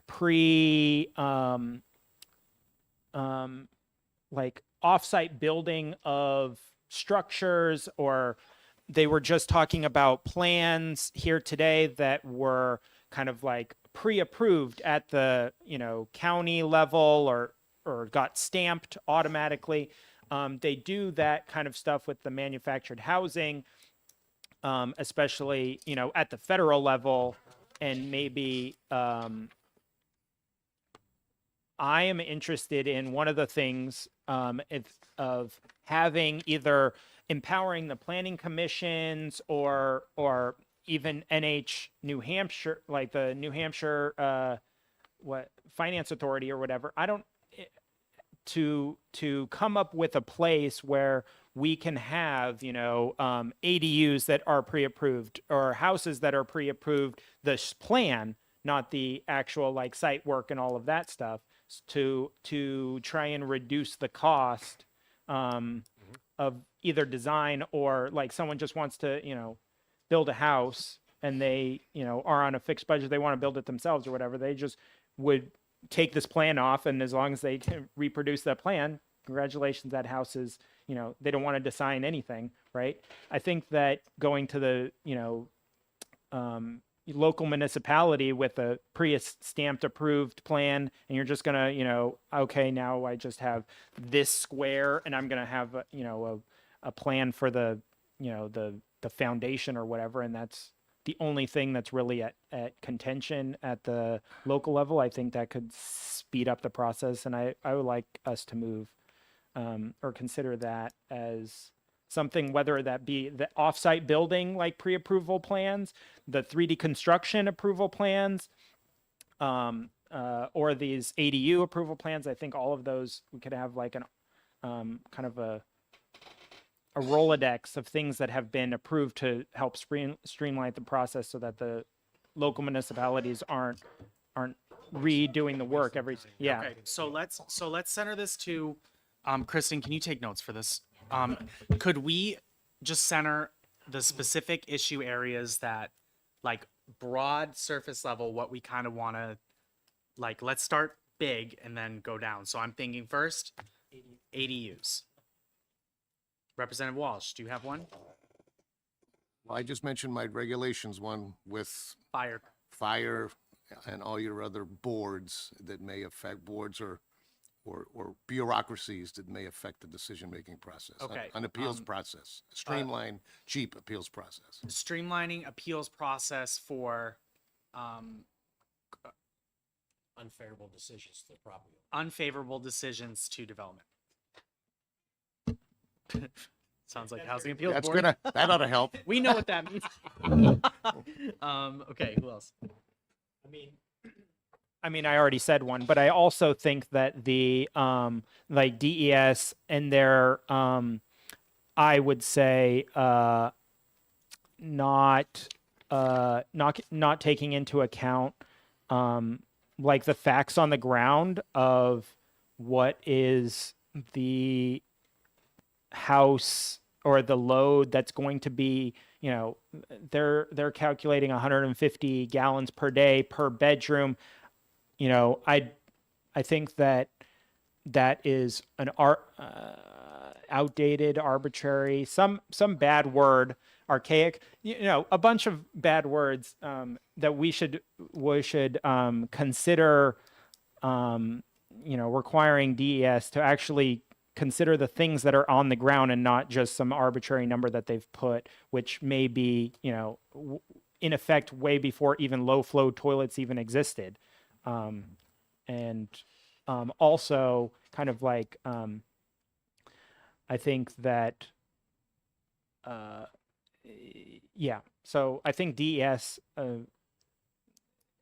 their answers were not, I wouldn't say, encouraging me that they are flexible, as far as what is, they seem to just have a rigid guideline of like this many bedrooms. We're going to approve 4 bedrooms. That's our standard. Like they don't have, what if you're building a 1-bedroom house? Why do you have to build a 4-bedroom septic system? A 4-bedroom minimum septic. It just doesn't make any sense. So I think that we should look into. So some way to that. allow for more flexibility. Yeah, in if the- you want to build a 1-bedroom septic system and you're building a 1-bedroom house, I don't see why that's not allowed. Well, I hate under to say it. DES. I hate to say it. Once you get the excavator in there, all your materials and supplies, it's probably not going to be that much of a difference. That's And exactly right. if you do allow them to build a 1-bedroom septic system, you're pretty much locking the house in from ever being able to put an addition on it, et cetera, et cetera. I mean, Correct. when you look at the cost difference between 1 and 4 in a septic system with everything that's involved, I bet you it's insignificant. But that's just my. You're exactly right. I haven't heard testimony to that fact, but it's possible. $200 Representative difference. Wallace, do you have something? No. Okay.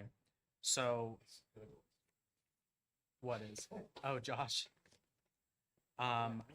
So I was looking at. So other than those, what else do we have? Processes. So what you're saying, Representative O'Kelly, is you'd like to see DES take a data set driven facts of the matter case by case basis to septic loading on a particular site as a function of percolation rate of the particular soils, and not just some cookie cutter arbitrary you. archaic 150 gallons per bedroom per user. Right. I think Okay. I wouldn't necessarily say per site. I might say something like, "Hey, you're going to design, 25 gallons per bedroom or or less, or 50 gallons per bedroom or less, or 100 gallons per bedroom or less. Like this is kind of like how you're going to design this property, and then maybe we have some guidelines set for that. And so you would get your approval based on, you said 100 gallons per day per bedroom. That is what your approval for. That makes this a 3 bedroom apartment or a 3-bedroom system. If you change that to 150, maybe it's only a 2-bedroom system, right? Or something like that. And so it might, have like a grid that you're, and so it's not just one one option. You can come in and say, I'm building, based on all of these low flow, or I'm having a compostable toilet that, or whatever. And so I'm shooting for 25 gallons per, and so that would be on this chart, and that would make my, and so it would be That'll be a non-starter. based on someone the design person would design the building to meet certain like thresholds, right? If there was different thresholds instead of just there's only one threshold. It's 150 gallons per day per and so I think that's inappropriate to only have one threshold. All right. So I I don't have think that was a hot button for any of the developers at this point. a memo from Housing Action New Hampshire with 10 policy. They sent it to us before. So I'm going to just start from number 1, streamlining municipal inspections. I think that's something that we can Yeah, I try think to so. do is coordinate. If you need municipal inspections, have it all happen at one time. Allow for that. One-stop shop for permitting. Number 2 is improve New Hampshire's ADU law. So we're already working on that. Number 3 is DES report on water, sewer, septic. So they said proposed legislation could direct DES to provide legislature with a report on current water, sewer, septic standards, advise on updates to the science, outline needing statutory recommendations to accommodate increased housing needs. So basically what I heard today from DES is that there's some rules that have been there since like 1973, and like we asked about updated technology and how it's affecting the rulemaking process, and I don't see the connection between that. So I want to see more of that. So maybe some legislation that would require that like they inform us of new tech, inform the Environment and Ag Committee every biennium on new technologies or something about that. The general court, just to kind of update us on that so that they're looking at it and then we're also informed on it. I don't know how everyone feels. Representative Damon. I would agree with that, and I would say maybe we or our researcher do some background work on the standards in other states. I mean, sure, there's different terrain in different places, and I can't believe I'm going to say this out loud, but New Hampshire's not completely unique. I mean, we could find out what's up to date elsewhere. Yeah, the 150 gallons per bedroom kind of thing was a little, I'm like why this number? And they said it was conservative, and I'm like, what's conservative to use? Representative Damon maybe is a little different than conservative to you. Well, so and I think he seemed to not be open to recognizing the advances in, for instance, a washing machine that uses 25% of the water that used to be common in a washing machine, and those are standard washers now. yeah, and the argument is you could replace it with something else that isn't as efficiency, but Yes. all of these are being built high efficiency now. Was the 150 gallons per bedroom, because I missed part of that this morning. What period of time is that? Is that per day? Per day. That's a lot. I don't think Although you could probably use 50 gallons in a shower without too much trouble, but. Oh, yeah. Yes. Per bedroom per day is what they've been using. So so number 3, definitely DES report something, Kristen, around requiring DES to provide the general court with new technologies. We could direct it to the Environmental Ag Committee or some committee or the Senate, general court, whatever. Number 4 is commercially zoned opportunities. Proposed legislation could incentivize infill residential housing within certain zone commercial zones. Second, like the business on the first floor, like Mic on. Yeah, I like that. Like the mixed, I guess it's like mixed use where you're doing business on the lower floors and like apartments above it, kind of a thing. What we have In to look my- at is there anything on the state level that's stopping towns from doing that already, and I don't think there They're doing is. it already. It's already. I mean, happening. some places allow it. I'm not as limited. I think that I would also like to consider incentivizing municipalities to move away from just lot acre requirements that are not tied to soil type for properties that have on-site sewer and septic. I refuse to inste- mandate anything from the state level that tells I a mean, municipality what to yeah. do with their lot sizes. Period. End of story. We can argue till we're That's fine. adjourned. I'm happy to propose it anyways. That's, Yeah, you might not get all 10. yeah. I don't think that's But know if I I- think that is important. Okay. So number 5, I have infill development. Proposed legislation could create reasonable opportunities for infill development in urban suburban villages, town centers, in zones that otherwise don't allow multifamily residential development. Again, I think that's a top-down thing. I kind of don't want to look at. and correlated. It's okay. I think correlated with that use of malls, old schools, I mean, properties that could become housing. I don't know how we would look at that, but I think it's something that might incorporate into that. Yeah. Repurposing existing structures. Repurposing existing. Okay. Fourplex in growth areas. So we have this fourplex bill. I don't think we want to touch that as a committee. Number 7, onerous parking requirements. Proposed legislation could establish reasonable parking requirements, eliminate onerous requirements that often result in empty paved lots, and pose costly barriers to housing development. I don't know how much, Yeah. what appetite there is for that. I agree that there could be an issue with some cases, but like I said, on the planning board for 13 years, we went too far with minimal parking requirements, and it was a nightmare. And it was actually the developers and the tenants that asked us to increase them, because it might sound like a good idea and might sound affordable to reduce the parking spaces as much as you can till you need them. So I'm not opposed to the idea, but how we come up with that formula could be the challenging part. The form, right. Yeah. The only thing I see is completely reasonable is the ADU if you have one bedroom only being if you have a 1-bedroom ADU, I don't see you can require more than one off street parking. I don't know where the appetite is on that. I don't think that's too onerous. Right, exactly. Number 8, onerous lot size and arbitrary home sizes minimum.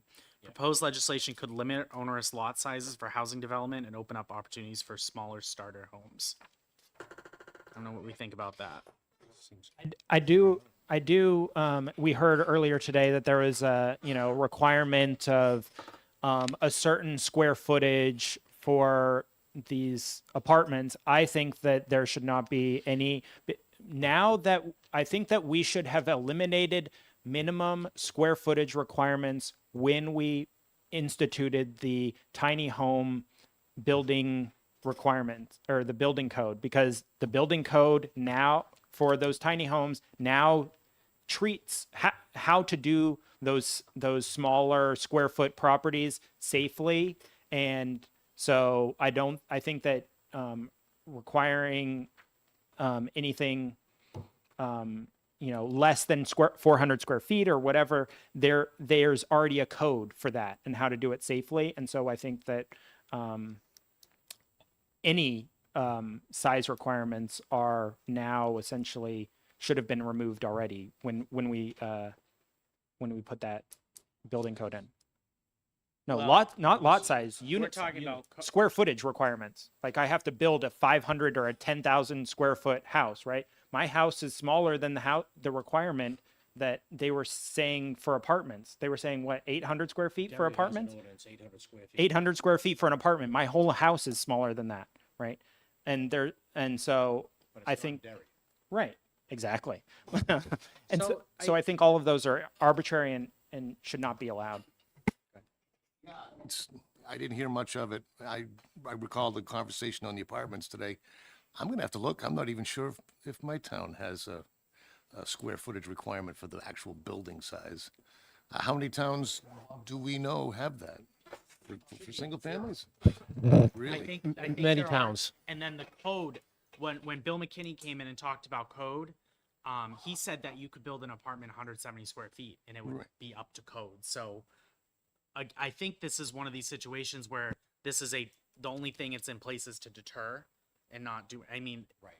it's not a safety concern, so we have to find like if there's actually a reason for it restricting, like having a minimum size or not. So Just layer this whole process that we're going through a little bit more. Once we determine the list of things we think need to be tackled, we might then want to look at subcommittees to tackle some of these Yes. things, to actually dig into the weeds. yeah, so I'm gonna It's have going to be a lot of Kristen- fun. It's going to be a great summer. It's gonna be awesome, and fortunately, we are breaking from July to August 15th, but we'll have time. So I'm gonna have Kristen help put all this together for us, and then we'll establish subcommittees from there. But the last one, We'll host some remote gatherings in the Lakes region. yes, huh? Like the housing committee is breaking? Everybody has to? Yeah, for 6 weeks. We'll shut down July, August. So the last one I have is enable permitting. So James brought this up a little bit. Proposed legislation could enable municipalities to pre-approve sites for multifamily housing development that meet certain fire safety, design, and health standards. So maybe if there's like a blueprint, like a pre-approved blueprint or something, template So for I houses. love that idea of pre-approved designs that save people an enormous amount of process and expense. You know, I unfortunately didn't hear all of this presentation this time, but I heard it previously.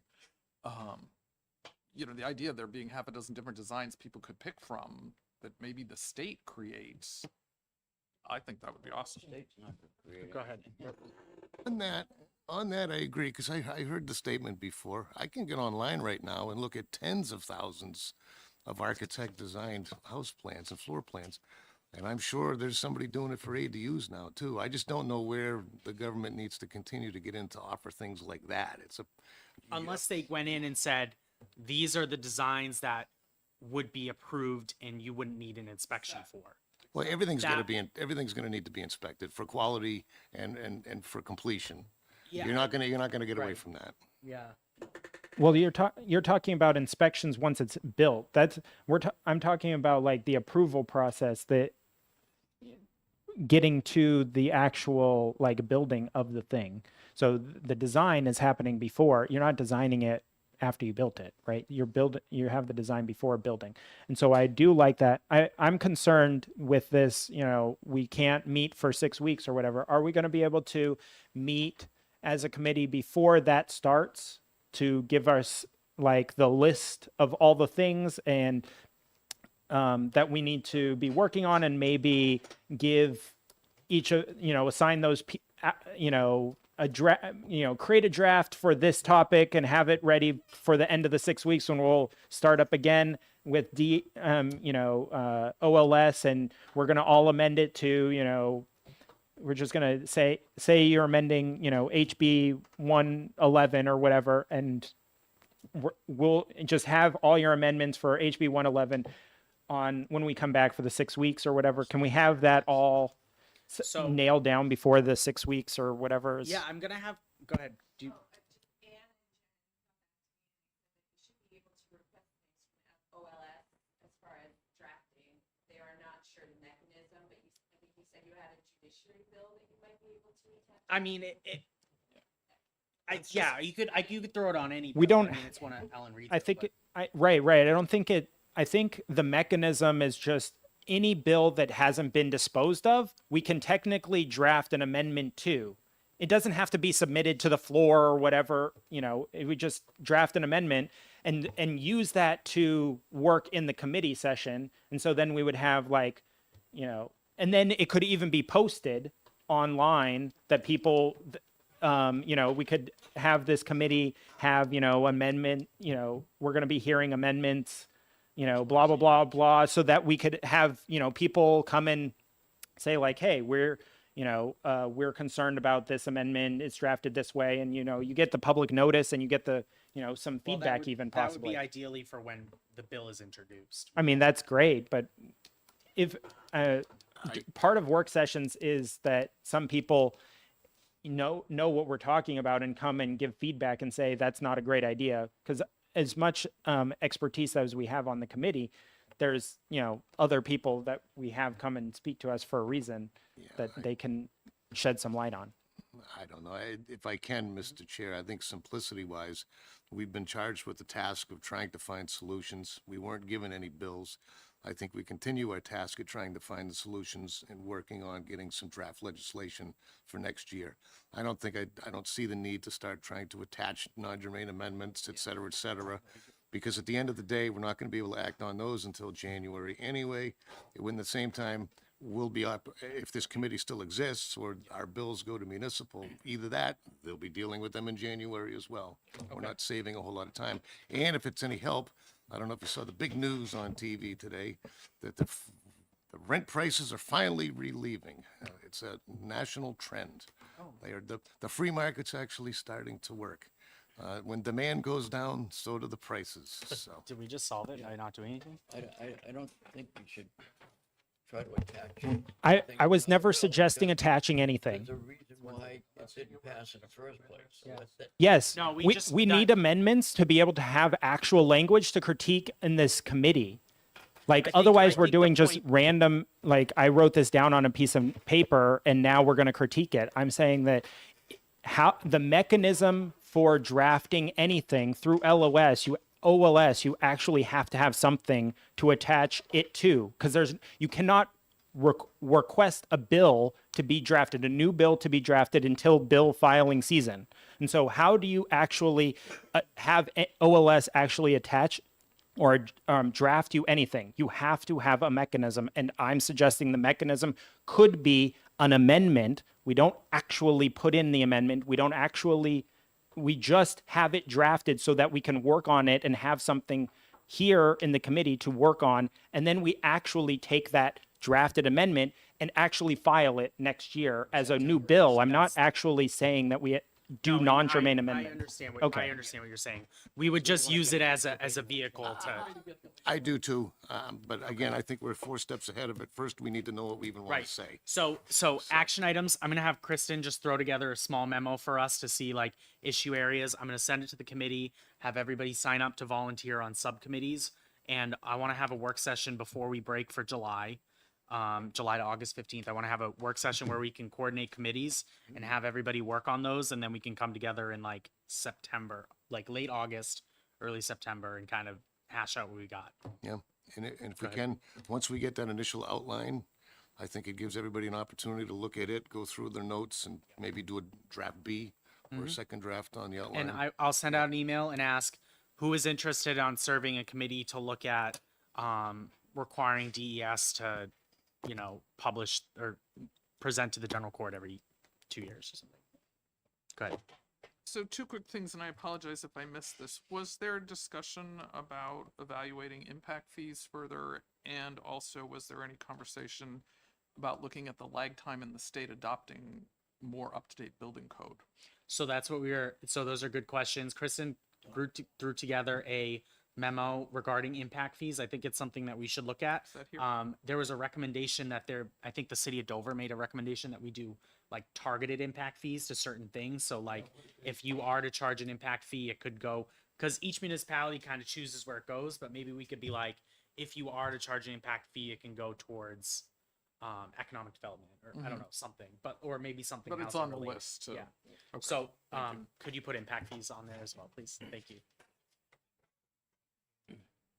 All right, go ahead, James, real quick.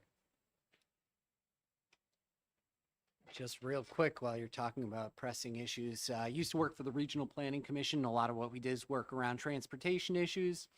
And one of the things that came to my discovery over time was that a lot of municipalities adopt their subdivision regulations directly from guidance from New Hampshire DOT.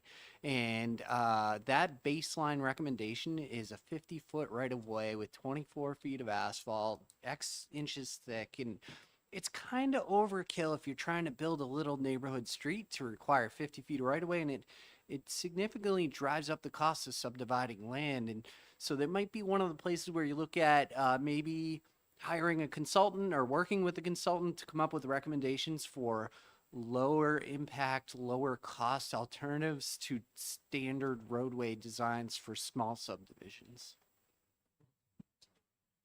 Representative Walsh. I have to ask you the question. Don't the planning commissions want complete streets, which are sidewalks both sides, bump outs, crosswalks, a center median strip, and an esplanade? And now you're gonna tell me the planning commission is recommending substandard roads?